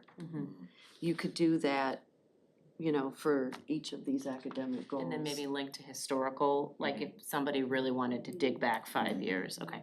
And I think you guys have rightfully been reluctant to just put that 5-year number as one number, because you've given us a spread of 5 years because of all the variation with COVID and different cohorts. So it's like, it's smart to show, I think, that range rather than just one number, but if you do pick one number, I guess it has to be the midpoint of the 5 years. Yeah, I would just comment that, our NWA growth norms are changing to every 5 years, they change our growth norms, so I was just gonna benchmark spring of 2025 as their starting point, because it's hard to reference norms or our data before this point if they're even relevant to, I'm not sure exactly where they're gonna come out. I don't think, just based on some different meetings I've been a part of with NWA, they're not gonna be way off the chart, but I think they're gonna be different enough that we should start, I would benchmark it on. And it's a 5-year norm, so it's nice with a 5-year goal, that norm won't change in the next 5 years. You said it Spring- would be spring of 2026, 26 would right? be it. So wouldn't that be our new? That would be our bench, for the elementary goals, that would be the benchmark. I would, Yeah. that would Yeah, Their baseline. baseline, yeah, so that's like TBD right now, you exactly, know, and yep. and we could see a 8 percentage point increase from, you know, what we've been accustomed to, right? Well, it So, also gives you time to recover from the COVID debacle that we're in and to get back to some sense of normalcy, I would hope, from an It instructor. does, and also our math data is a little off because they've made some changes the last 2 years. If you notice, our math is a little higher now than our reading, but that doesn't actually line up to our M-step right now as far as proficiency goes, so letting us wait till spring of 26 for that baseline for both NWA math and reading, I think will be a more accurate representation of where our students are to start with. I'm fine with that, but then what, do they give us I think we did one reconciliation before recalibration, sorry. And they had some write-up of like the effect of previous system, new system. Do they actually provide, like, obviously you're going apples to oranges, is there like a conversion chart, like of any kind? From what I've read, there's not a direct conversion chart because it depends, I think the impact to different students is what they described as far as that low average, high and high average affects those different students differently. That's why I think if we just do a full reset in spring of 26, then that's where our starting point is, and we know that spring of 2027, we're using the same norms. And we'll use the same norms for the next 5 years. so Dan, with the NWEA grades 2 through 5 goals for ELA and math, then we set targets of 65% of all students and 55% of economically disadvantaged. We might get that spring 2026 NWEA data, and we're really close to, you know, we're closer to that. We're gonna be closer to that. I than agree, we- yeah. And we might look at that as a board and say, oh, we need to raise it by 5 Which is why we percentage said we points. would visit it each year, if Yeah. you remember. I think that Yep. the sentence we included, at the very top is just said, just to kind of memorialize that in our, all goals will be monitored and reported on an annual basis with the full board. So, That's the one that we know right now is vulnerable to change. very much so, yeah. Yeah. And oh, go ahead. No, I wanted to make 2 points on this. There's 2 risks in what we've done here. One is we're using NWEA scores, and I'm thinking of the public reviewing this right now. That's gonna be a foreign concept to a lot of the parents out there, because they're gonna see M-step scores. And we're gonna have to do some explaining as to why we're doing it that way. I think that the public that doesn't have kids, that will be, but I think the parents, most parents know NWA and are used to those writ reports. And I was also And thinking about for this, to sure. your point, Scott, I was also thinking about this, is everyone's like, why aren't you talking about the M-step? It's like, clearly, one thing I think we can universally say is no one's really happy about the state of the US education system and it's not us, it's like the whole system is changing. So the fact that they're relying on something that everyone wants to talk about is like, it's actually a pretty cool concept to be like, you know what, let's actually focus on data that actually means something and we can reflect upon, so. I know that, but I have grandkids in school, but I don't get all the reporting information. My group wants to know, one, what the word proficiency means, and they think the word proficiency is basically adequate. You're proficient, you're not accelerated, you're not, I'm just telling you, it's, and the M-step scores are the only thing they see, because they see them reported once a year in, well, US News and World Report, or Traverse City Record Eagle, whichever document you wanna talk about. So I'm not saying don't do this, I'm just saying we're gonna have to do some explaining. And those are also proficiency sets in M-step. So we kind of talked about this briefly 2 weeks ago, right? And I think, was it because of some board members saying that they wanted fewer targets that you dropped the M-step from this, or was it? Yeah, fewer targets, and I think with the parent, like you said, the parents in school get the NWA reports at every parent-teacher conference. So because we have almost 100% as far as attendance goes by parents at a fall parent-teacher conference, and that's the report they give them. You're right, the transparency for people who aren't in school, they might not know the delineation between the two. You know, another thing about NWA, if we were to bet money, I don't know if Dr. Van Wagner thinks it's also, but the idea of NWA is probably gonna be around in 5 years, and we're not entirely sure M-step's gonna be. I was talking on curriculum committee, the state of Texas right now has law on the table to get rid of their Texas summative test and go to a 3 benchmark test similar to NWA or iReady as their state test that, you Don't know. get me wrong, this Yeah. is fine, it's just there's a criticism of public education that if the test scores are bad, it's a bad test. And I don't wanna get into that argument, I really don't. So, Yeah, I wanna just say a couple things for the record. I love what you guys have done on the academic front. I am 100% with you. Goal 1, make this as robust as you see fit. I am not an advocate of let's just do fewer measures or targets for the sake of having a smaller number. I think do what is meaningful and makes sense, which you have done. To your points though about MSTEP, I've been thinking about what you shared with us, Dan, last time about the NWEA being recalibrated next year. It made me think we should revisit this MSTEP metric. You know, just for, because that NWEA is going to change and just that public transparency, I would be remiss if, some members of the public thought TCAPS is trying to hide something, they're doing NWEA, they're not sharing MSTEP scores, what's up with that? Just their school of choice out there, I just wouldn't want an adverse reaction like that, unintended consequence out of it. Well, MSTEP scores would still be shared, correct? Yeah, but it So we're wouldn't be not, measured. that's not we're not hiding anything, we're just, our metric for measurement is based on NWEA, which I think probably every educator would say is a much more logical, efficient way to analyze data. One thing, just to mention that our private and parochial schools that do test in the area use NWA only. What I would like to see is, so I'm looking at our website, and currently we have My School Data, which is all of our state assessments, and I've said this before like 16 times, but to Scott's point about us being able to message why, just a really nice dashboard, just a button at the top, everybody has access to it. We all understand the 60th percentile equals proficiency with literacy. So, but I think it's up to the 7 of us to be well-versed in when, because our summer 24-25 state assessments could be made public here shortly. We all need to be ready to speak to why, and I'm fine with it, right? I've been advocating for public information because as a public official, but I'm fine with it as long as it's very transparent on the website, and not a buried spreadsheet like somewhere that you have to dig for it. I have an instructional question for you guys that could be key. I mean, We covered is we off the MSTEP level? no, Okay. yeah, just, in terms of motivating, the teachers to achieve in literacy and math, is there anything about MSTEP versus NWEA that we feel is out of alignment with our curriculum that would cause any issues by still having both as targets? The only thing that doesn't align in my mind isn't necessarily instructionally, it's just buy-in from staff and what's the purpose of having the assessment, right? Again, we've all discussed how MSTEP's gonna come now in probably 2 or 3 weeks when they don't have the students in front of them. And the data that MSTEP provides outside of social studies is probably the best data we actually get because it drills down to standard and question.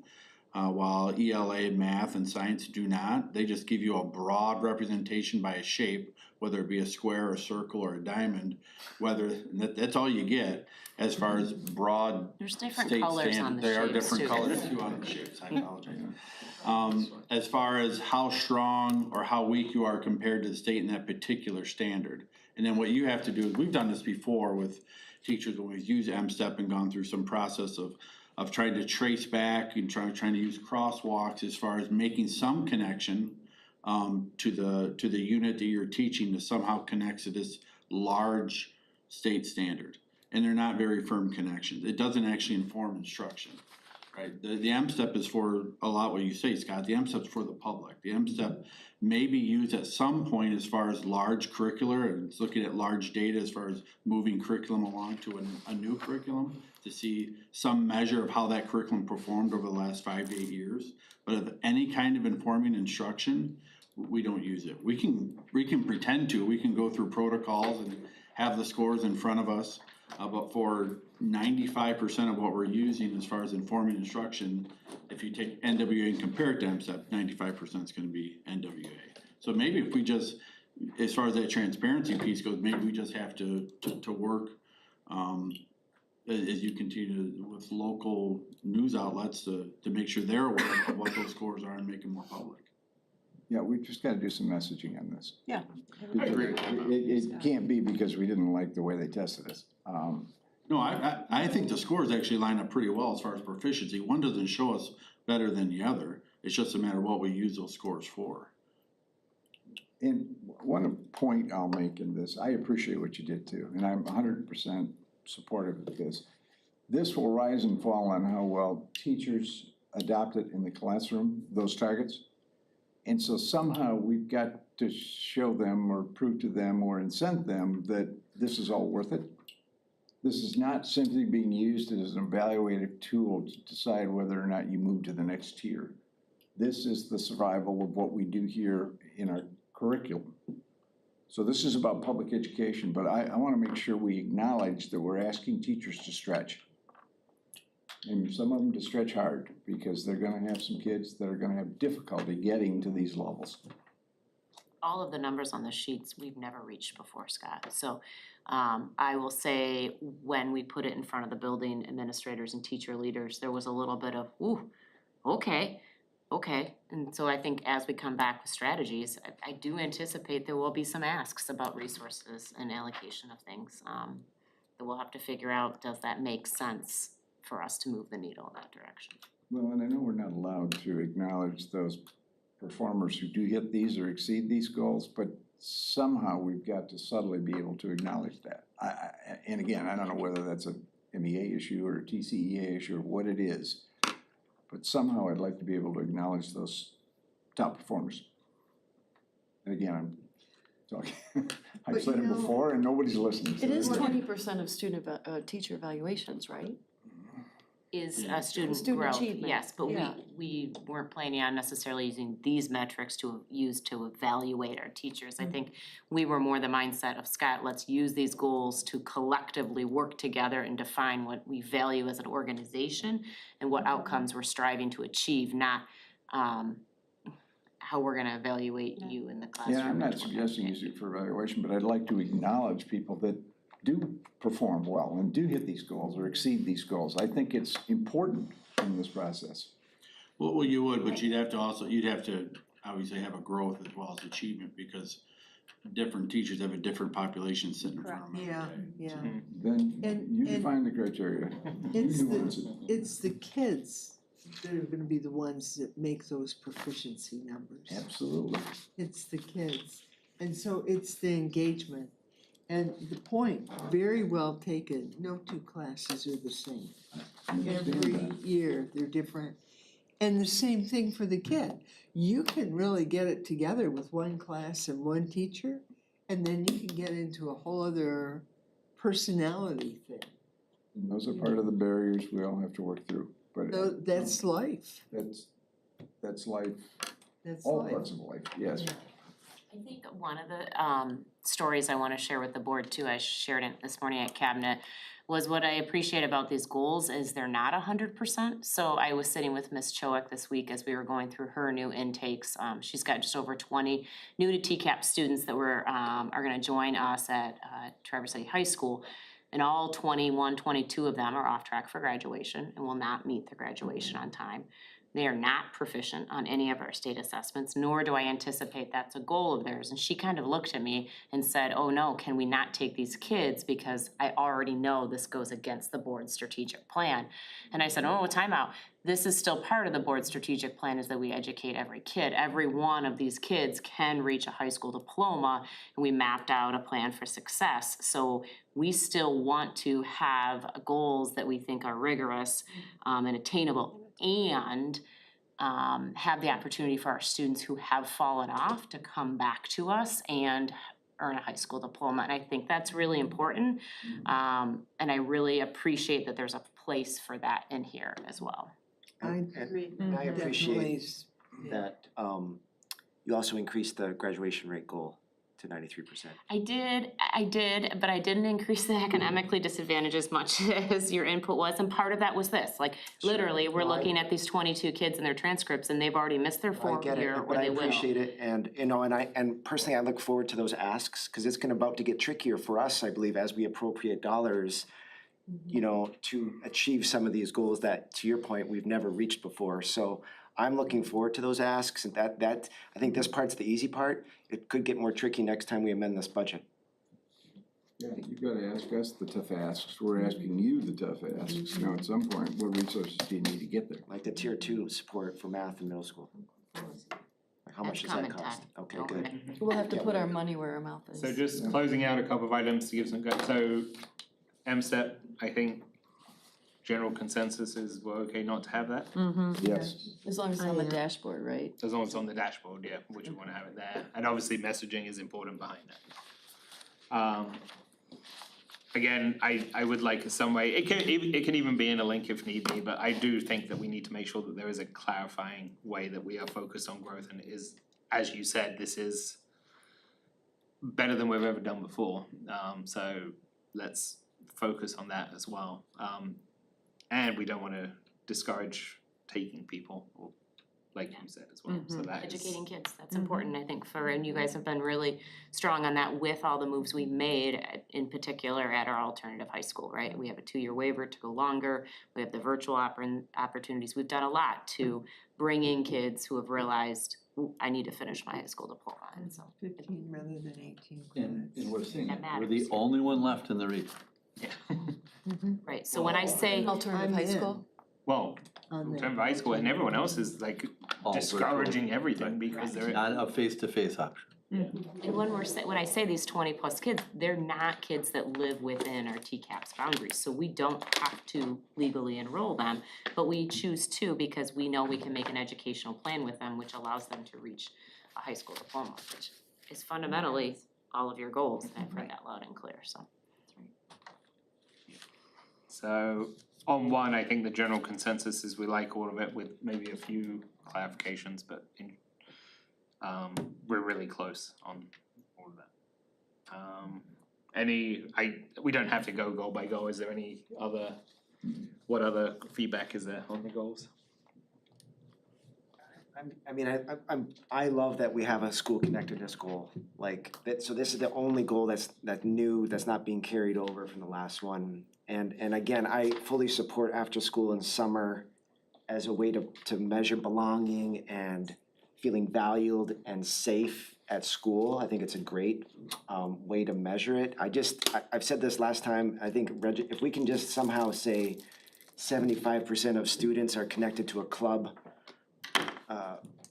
an art and athletic program versus trying to raise registrations by 700 over 5 years. That's just I think it's just a better measure of belonging, which is the whole purpose of this connectedness goal. So I'll leave it at that. I love that it's in here though. It's connected to goal 1, it's connected to goal 3, it's connected to goal 4 and 5, so Are you thinking of just a general K-12 goal then, that someone has some connection extracurricular outside of school? just like Jesse did at Central with the freshman boys, right? I mean, and I know it will take work, but if we're truly talking about school connectedness, positive cultures, like we heard from Ben and Brian at curriculum last month, I'm okay having this registration goal. I know kind of why it's in there, but if there can be a goal for connectedness to programs, I just think we'd be really proud of it over the next 5 years. Like even like Northern Express has Jay Berger in the paper talking about free opportunities for after school at our like, will he be able to, will that count towards some of our after school? I know So you you've just got a wanna comment. omit LEAP, Well, connectedness yeah, I to- mean, but again, But I think the problem, I think most people would agree with Ty is like, it's just a connected club. What's that? Correct. It's the tracking of it is And that's what I was tricky. gonna say, like, to be a smart, like, I'm surprised I haven't, cause I'm big into like goal setting, and there's, if you wanna do research, look at SMART goals, it's like very things that you have to hit to have the goal be effective. And I struggle with the M, which is measurable, and I'm And the only reason I willing bring you it to up, find a measure, but because I it's can't been find done, one. relationship mapping's been done at Central, right? Is it possible at 16 of our buildings? I don't know. But if we're really serious about positive culture and school connectedness, I guess I'm fine with just registrations. I know it's an easy way to measure, but sometimes the easy isn't the best. If we're serious about this, and maybe it's not realistic and I don't wanna create more work for staff, but I saw Jesse do it, right? I think we've got a lot of work to figure out what it is, so here's what I'd ask. Keep it what it is in a year from now. If we think that there's a better measure, or we figured something out, we can change it. That's fine. And I do agree with you, Ty, like that is the ultimate goal, but how do you? We've got some things to learn, how to measure, what data systems we have, what can we get people to do, Well, like, we've we got can some learn things. internally, cause again, they've done it, And it was there, I think it's harder at the elementary level. for sure. You know what I mean? And so like, we need to think about like what, how do we do that, you know? Right. And so like, we've got something at least now, and with this number, and we may figure out, hey, here's a better way to do this, that we can bring in a year and go, let's think of it this way. That's fine. And part of our next step is to meet with Sophie, our data kind of guru for the district, and go through each of these and figure out how do we measure and track these? And then how do we track that subgroup, that economically disadvantaged, in a way that's And it's gonna efficient take and more than just Power School. I mean, we use Final Forms for athletics, we've got Yeah. LEO, is it, that we use? I mean, short of asking the student if they participate in something and relying on that data, it's a huge system. Yeah. But you could start there, but Yeah, like I said, we're gonna figure a ask starting point and find our way. We do track it. We do track in Power School, we have an activity field Yeah, at the they high have an schools, activity which field is that how they we check got in. that number of 61%. And then Sophie did a dump with every kid who had an activity field, and those are ones that don't roll, so every year it gets wiped and you have to yeah. that's, yeah, and it's some manual. So you could ask the One students last every point, year. to Ty's point, I think the success or failure of hitting these goals is going to be very dependent on that middle group, the group that doesn't have an advocacy group, that doesn't get tracked with tag, that doesn't have free and reduced. It's the ones in the middle with parents who may not be involved, who are apathetic at best about school in general, but have the ability. That's what's gonna move the needle for us. I mean, yeah, I know we need to focus on free and reduced, but I worry about that group in the middle because they don't have anybody really advocating for them. It may not even be their parents. Yeah, that's So what I like that about- connectedness is, I think is important. If we can even figure out a way to do it, whether we can track it or not, get them involved, get them connected to something. And that is the goal. And you know, we see this as a phased-in process. I mean, over 5 years, it's not gonna happen tomorrow. We're not gonna go to the promised land in year one, but like this'll be the things that we think through now. That we have, what does a year one goal look like? What does a year two? You know, what are the data systems we have? What are they capable of? Like, we've got a lot of thinking into this. I just had a quick clarifying question to Jesse. You just mentioned there's a field that the kids fill out. No, there's a field in Power School, the kids don't fill it out, any advisors or coaches turn their rosters in the AAs market, the admin assistants market. And so when I got that 61%, I took the high schools, we use that field a lot to know like what group's in Model UN, what group's in, we even mark like who's in Quiz Bowl, who's in the C Club, who's in the. Like some clubs that, Right. you know, meet in the library. How is that tracked? Whatever advisor or faculty member who oversees that, every student club has to have, not an adult who runs it, cause it's a student-run club, but Okay, has to have an adult who just supervises, and they Yeah. had a roster, and so we got those to the wing assistants, and then they would mark the kids in that activity field. okay. Even if it's like a chess club at lunch or something, okay. Okay, that was just my question, how are those kids being captured? Cause there's a good group of them that meet at And then- lunches and things like that. I guess one clarifying question, cause like the goal is student wellbeing, connectiveness and safety, and mental health. But are we trying to measure, I know it's both, but is it connection to the school or connection to, cause as you said, Ty, like there's external organizations, they may not participate in after school activities, cause they've got a really busy schedule with everything else that's meant to do, which I think is okay with. What is the I goal? think we are saying school. I think, you know, like, and. I'm fine, I'm an Eagle fine, Scout, just I mean, was in asking. Boy Scouts, you know, like I just, like, and that's great, but I think we do wanna see, is there a way they're connected to our school community? So I think that's the way that we've thought about it. And that's what I was thinking of too, I just wanted to check that that's what we're thinking. And it's like that question that says, is there the one person at school that Yeah. you can trust and go to? And like, us as a school board, that's what we're trying to achieve is, right, okay. And what I think the challenge, and we've talked a lot about this, like, we've got something set up with Jay, is like, is there a way for us to bring that into our system? Like, how can we work at doing that? Like, under our umbrella of LEAP or whatever it is, like, how do we have that where we have some connection to it versus it being just an external organization that's just maybe using our building? Like, how is it more ingrained? So, I agree. we're having a Just lot so of you know, I just wanted conversations to- about what that looks like, so. I just wanted to clarify that. Yeah, another example would be the YMCA, which Right. is within a short walk from West Middle School, but it's And- not a TCAPS program. So those kids would fall outside of this measure, but there could be But- 30 kids But to who give you an love that. example, we have the YMCA, but you know, they use in the summer that Montessori and that we have a program there, like, does that count? Like, that's all the things we're gonna have to talk about, Yeah. figure out how that looks like and works in data systems and all of it, so. And then there are some kids that are transient, you know, because just their family situation. Alright, again, these are good comments, any further comments on any of the other goals? I do read that we basically probably have to have, I think the feedback is so far that we're pretty good with everything, we may have some slight tweaks, but it's hopefully good enough for you to at least start thinking about implementation, how to do it. Are we at a point where we think at the next board meeting to consider final? And that's what I was, Where are we I at think, with yeah, that? just Yeah. add the clarifications and we'll hammer it out at the next board meeting to finalize anything. So we'll go ahead and then, if the board is good, we will add an agenda item then of adoption of the Compass 2.0 strategic plan. Yeah, cause we need to add that. Can we bring the amended values that we did at the offsite workshop? That we The tweaked them, mission, vision, values. well, the values, we tweaked a little bit. Can we just, cause to the whole point of like the mission, like, Yeah. to educating kids, to Jesse's point, like, I think we need the mission, the values, the vision, and the goals as one complete We will have It that will. all a part of it. 2.0. Yep. Did I forget the amendments we did to the values, but When we approve it, but I mean, it's everything, like we're focusing on the goals because we Yeah, it's haven't done it, but everything. it's, we Exactly. get everything, yeah. We'll make sure, we'll pull off from the charts what those were and yeah, provide. I think they were fine, I just don't. We'll try and get that I done agree, here yeah. and get them to you guys. See it all. And here's the last, for me, one of the last questions, are we gonna treat this as pretty much written in stone? Or are we gonna be able to amend it For a year, Every year. every year?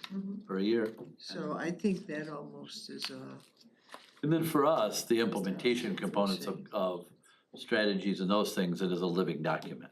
because it may As turn grant out, opportunities come up, as different funding sources, different things, like, right, you know, we'll be constantly trying to feed it. That will guide our decisions, yep. So any other, again, cause so knowing that this is coming back, hopefully for final approval at the next meeting, you know, I do think this time is worthwhile spent on any feedback on any of the goals. Are we good on 3, 4, 5? Is there any other feedback on any of those? I didn't have anything on I didn't know 3, either. but 4 I do have a couple. Do you wanna pull it up on the screen, maybe, that, this is the post-secondary readiness, somebody already acknowledged the on-time graduation rates, those have been lifted from the previous version. I'm good with that. The second bullet on 75% of on-time graduating students will engage in a post-secondary experience such as AP coursework, dual enrollment, et cetera. So that's 75% of all students. Did we talk about adding a target for disadvantaged students there? We did, I just don't have any baseline data right now. This is one that we took a little bit to mine, but we just need to figure out, we might add a field that says a graduation plus so that we can dump that out easier, but We don't have anything now. I don't have anything right now. I tried to go back and get that, and because I couldn't come up with a baseline data, I had a hard time. I don't know what the target is if I don't know where we're at, you know? I get it. And I just, on So that, could we revisit that maybe in a year? We'll, you know, Right. start working towards the goal, but I think that's one to put on the list for, get a baseline. Give us a year to figure out the baseline of it and take a crack at that. And I just wanna mention something in terms of resources for you all to know. If, you know, one AP class costs $100, and we've had the scholarship fund at our two primary high schools for that. It's a state categorical, it's not really a scholarship fund. Okay, so you had expressed some concern that categorical might fall away. Correct. And I think, you know, I just thought about, well, if we had 300 low-income students who wanted to take an exam, that's $30,000. That might be an ask you have to come to us with, if that categorical falls away. You know, I'm not gonna speak for all, but like, that's the kind of thing that I'd rather be asked than, you know, just have it be assumed that we can't do it, because I want Once to we work know with the students. number and that, we'll let you know. Yeah. I don't see John being shy on that one. Alright, Okay, where are we here? My only question on goal 4 is, there's one that says 95% of students report that they have a plan and goal for life after high school. And I love that it's there, I wanna increase it. Do you believe, and if you say yes, I'm great with it, like that moves the needle in everything else we're trying to do? I was trying to give a nod to the students having a voice by leaving that one on there, because that is a self-reported, right? That we send a student survey twice a year to all of our high school students, and that is a question we ask them. We don't then say, is your plan after high school of value, right? Like we don't, like, their plan after high school might be to live at home and work part-time. I don't know, Scott. My goal, working at Tiki Hut and, you know, the Caribbean. But yeah. It's just a matter of, do the kids feel like they have a plan after high school? Yeah.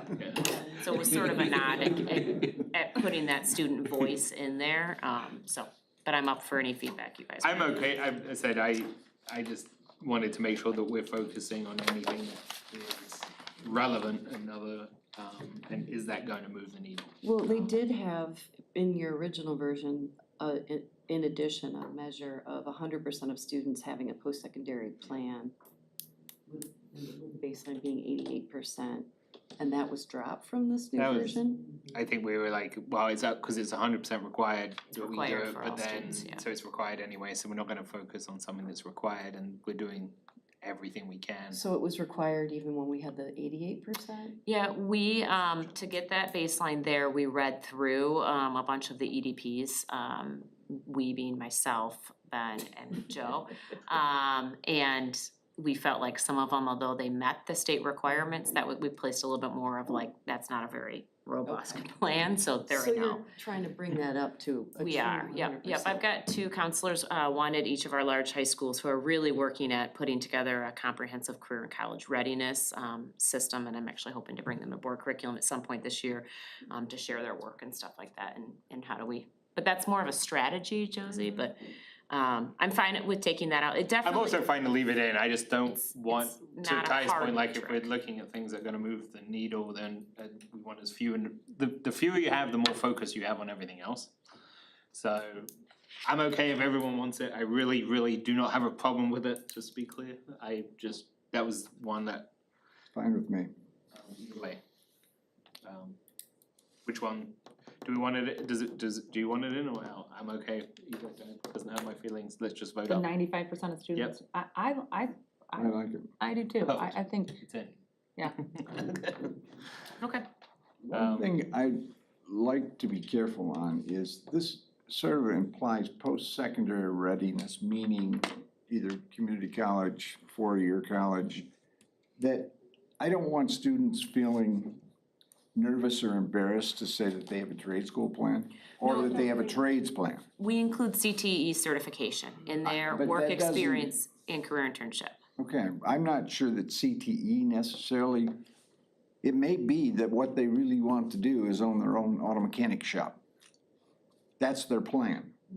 And I don't want them thinking, oh, if I don't say I'm gonna go on to a CTE program or a community college program or whatever, then I can't submit this plan. I mean, you know what I mean? It's always been college as the next step from high school. And I think now we're seeing more and more need for the trades, for electrical, for HVAC, for whatever, car mechanics. So I just wanna make sure that they're comfortable saying that's their plan. Oh, absolutely, absolutely. That is one of the tracks. Military as well. We have students who Okay. say, I'm not going on to like a military academy, but I'm going to enroll. That would be counted as having a post-secondary plan. And that Unless- CTE certification and that on-time students percentage right above, a lot of our students, almost every program now at CTC provides some type of industry credentialing for those students. So they can walk out of there with their OSHA done or with their, there's different, every program sort of has a certification. License or that- something. Yeah, that they can earn that translates to less they have to do as a professional to be Okay, I employed. just wanna make sure that we're doing, No, I absolutely agree with you. okay. Yeah, the small business owner won't necessarily have to go to Michigan. Correct, absolutely. Not every kid is gonna go to a four-year institution. That's okay. But we wanna make sure you have a plan for what your next step is and you've started exploring that journey so you know that plan is viable, right?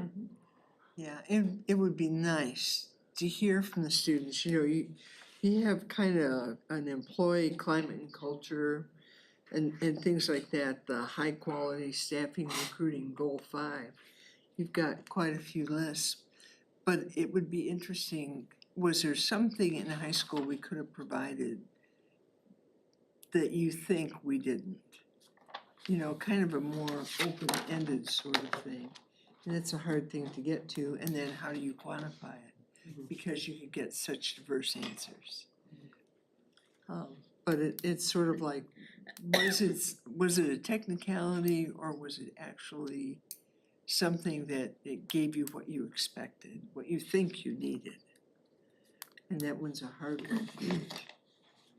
So I think, just to try and, I know this is a lot of focus on here, so moving on to goal 5. The only one that, I thought there was too many goals in goal 5, that there didn't need to be quite as many, but I don't disagree with any of them. The only one that I would potentially remove is just the sourcing. Expanding the recruiting pipeline is obviously important, but I think that's just gonna ebb and flow with also retirements. What you're planning to need, like there may be years that you really don't need to go out, and obviously if we get to a position where there's, you know, let's say we had a recession, then Yeah. that would single-handedly potentially change that whole number anyway, so like, I would like less goals in that section. I would pick that one out only because I was trying to, like, I like the other ones as well, but that's my only one. That's fair. I could agree with that. Again, I would like less, but I feel like everything else is, For us, these were more measures of success as opposed to goals, so if you clicked on it, what we tried to do is just take each of there was one goal under recruit, one goal under retain, and one goal under develop. So if you click on that piece, it takes you to the other, we truly tried to narrow those down, those were more measures of success, but oops, I think that's the old one, that didn't get updated. To Scott's point, I think some of these goals that are in there are more departmental goals than they are necessarily Yeah. district goals. yeah. And we're gonna continue to do that. One of the things we hear from people frequently is, you know, like, are we targeting the right network? And we always post on these certain websites, or should we be more specific for certain jobs? So should we attend different types of recruiting fairs? Should we do, you know, different things? So we're constantly trying to figure out how to expand our pipeline, but not that it necessarily has to. It's just a metrics for us. Right. You know, on our return on investment, did we, you know, we did 10 more job fairs. What was our return on our investment from that? Mhm. But I'm more than happy to. I definitely see goal 5 as Connie Taylor and her shop. Yeah. So, I see we it got as you. nice. again, I feel like whatever, if you feel like this is appropriate for your purposes, you know, I'm supportive, but Yeah, I just Yeah, did want to sure put will. goals in that are reflective, not of the department, but the need, like the current needs. And that was one that I felt could be highly up and down. well, I could see it could be a consolidation of the industry too, like not university teaching programs so much as like if there are employment agencies or something, Yeah, there's a lot of, yeah, I don't know. The internal promotion rate, do we need that for the students as well? well, again, I'm trying to get less goals, not more here, so. Here I am, just, That's on here. that was tongue in cheek, Scott. I know, but on that point, like, again, I don't know if the board feels strongly, that's the only area, but I would like to see cause as soon as you look at this, no one's gonna remember, I can remember the other 4 goals, pretty much. Mhm. I'm not gonna remember, I remember 1 or 2 of these, that Yeah. just makes me worried about the adoption of them, so. I We can don't see, need to do any, I'm really good with setting the bar super low, I'm good. Yeah. Do less, I'm all about it. No, Yeah. just kidding. do more on the lesser, no, so Okay. yeah. So that would be my only feedback, I don't know if I have board support that, I would like a couple of less goals, I picked out 1 in particular, but, and again, I actually don't hate the goal, it's just, I would like less goals. Targets. and I think that God willing, we can figure out a way to expand the post-secondary readiness. Yeah. But not at this point, it Yeah. may take settling the plan, I think you're right, John. Settle the plan. Connie, I just had a question about the candidate experience feedback that you previously had. That was dropped, that was the one where you wanted to measure the application, interview, and onboarding process. We're still gonna do that, I mean, part of you guys wanting us to scale down the goals, I mean, our job is always gonna be from a retention standpoint and a recruitment standpoint. How much is their experience part of the recruitment process, right? It might be part of the retention process, and we're gonna continue to do those stay interviews with folks and the culture interviews, and how was your experience and how do we improve the experience? But it doesn't necessarily need to be reflected in the goals, it's just part of what we're gonna be doing on a day-to-day. Okay. We were just trying to like hone it in for all of you per your previous suggestion. There's all kinds of stuff that we have ideas about doing, I'm just not sure they'll have to be codified in the plan. That's just part of what we do. That second to last bullet, the evaluations and feedback, so that was the increased timely feedback for all staff from a baseline of 70% to 80%. Can you just explain, what are we talking about here? So right now, if you ask staff if they're getting from their supervisor, and that was done in our previous cultural survey, was do you feel that you received timely, and relevant feedback from your supervisor? And at that point, we had 70% of people that said yes. We wanna increase that by 10%, so that people are feeling like, whether it be for a formal evaluation process or just your supervisor consistently giving you, feedback on your work, that it's something that's vocalized and understood, and that people are, that they're acknowledging that they're getting it. Do y'all have a definition for timely? Cause I feel like that could be very subjective. Yeah, so we actually, within some of our negotiations this year, talked about that within a 5-day period of time, for example, of a walkthrough, that in order for them to use information observed during a walkthrough, that they need to be giving that feedback to the staff member within 5 days. So we're really trying to say, like, not waiting and holding on to everything for a summative, like, end of semester evaluation or end of the year evaluation for our non-teaching staff, to say, here are the things I observed. If you see things constructively, they need to be, in order to be put in there, there's no gotchas. And so that comes from both sides of it, right? You're not gonna try to mark somebody down in their evaluation on something that they observed 8 months ago during an observation or an event, versus also, people need to know that they're doing a good job. So we need to be giving people that timely and consistent feedback. Alright, Where Thank are you. but Is there a I'm done, I'm. Is there a halftime in I- this? Stop, cause we're almost there. Sorry, did you have something? No, I was just gonna say for goal 5, I mean, I appreciate what you have here and being able to measure, and so I would just leave it up to you as to, I mean. Yeah, I won't be upset with whatever you come back at, I generally am trying to drive them down less so you can remember every goal. I want to remember every goal and I'm gonna struggle on that one, which is my problem. It's a Okay. valid goal. So, yeah, I think it's harder every year. So I think if you don't have any other questions, we'll leave that, we don't need a motion or anything, it will come back at the next board meeting for final approval. And we'll put that on an executive, on the agenda, for next meeting. Moving on to second public comment, I take it no public comment? And then, moving on to closed session, we do have a closed session and may I have a motion from the board to go into closed session? I move that we move into closed session. I have to have you withdraw that and you'll have to, whoever reads the motion has to be very specific in reading, I would suggest the I recommended move- motion. She's got it. I withdraw that, and I move that the Board of Education go into closed session for the purposes of strategy connected with the negotiation of multiple collective bargaining agreements as allowed by the Open Meetings Act, PA 267 of 1976, Section 8, parentheses 1, parentheses C. Alright, any discussion?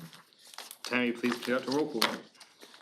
Trustee Pack, Yes. trustee Moore, Yes. trustee Bajeris, Yes. trustee Ballinger, Yes. trustee Hardy, Aye. trustee Schmidt, Yes. and trustee Newman Vale. Yes, we are now in closed session.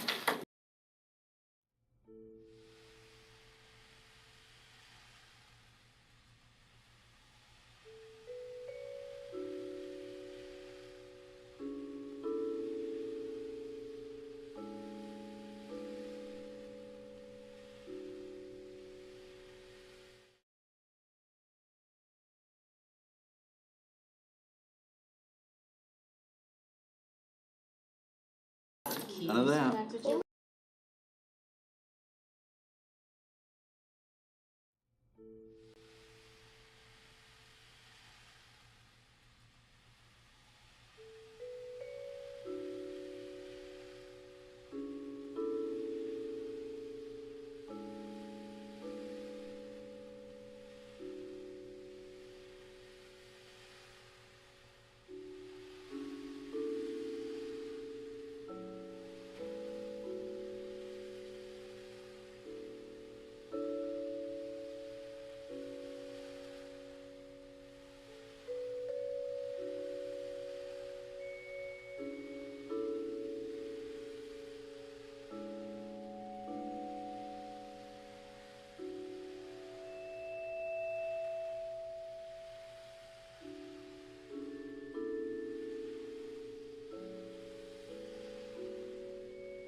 Into open session. Okay, we're now in open session. Just quick closing remarks is that the only thing I have had a lot of questions from board members about changing all sorts of little things such as, and not to pick on one, but there's been multiple things even in committee meetings, whether we change how we do public comments, whether we do there's been quite a few of just minor changes. And I think just to clarify with the board is we deal typically with all of that in the organizational meeting in January. If there is any changes that anyone feels strongly about procedural ways, such as alternates we've done before, like we laid out when we first started, how we did alternates and all sorts of other things, how we do another example earlier with office hours. Yeah, I was wondering. Lots of comments. I'm fine to deal with them earlier if we want.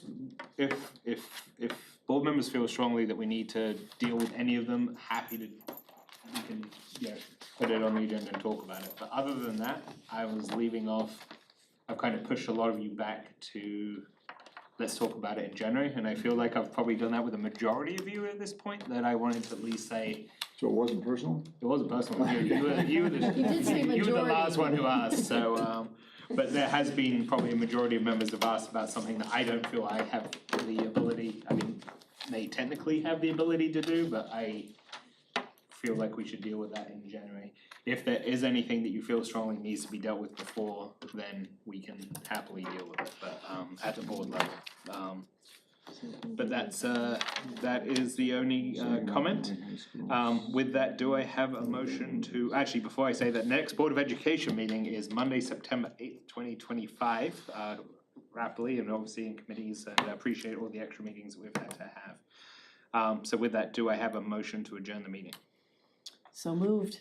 I move to adjourn the meeting. Alright, Second. same, all those in favor say aye. Aye. All those opposed say nay. See, those were the. Meeting adjourned. icons. I know.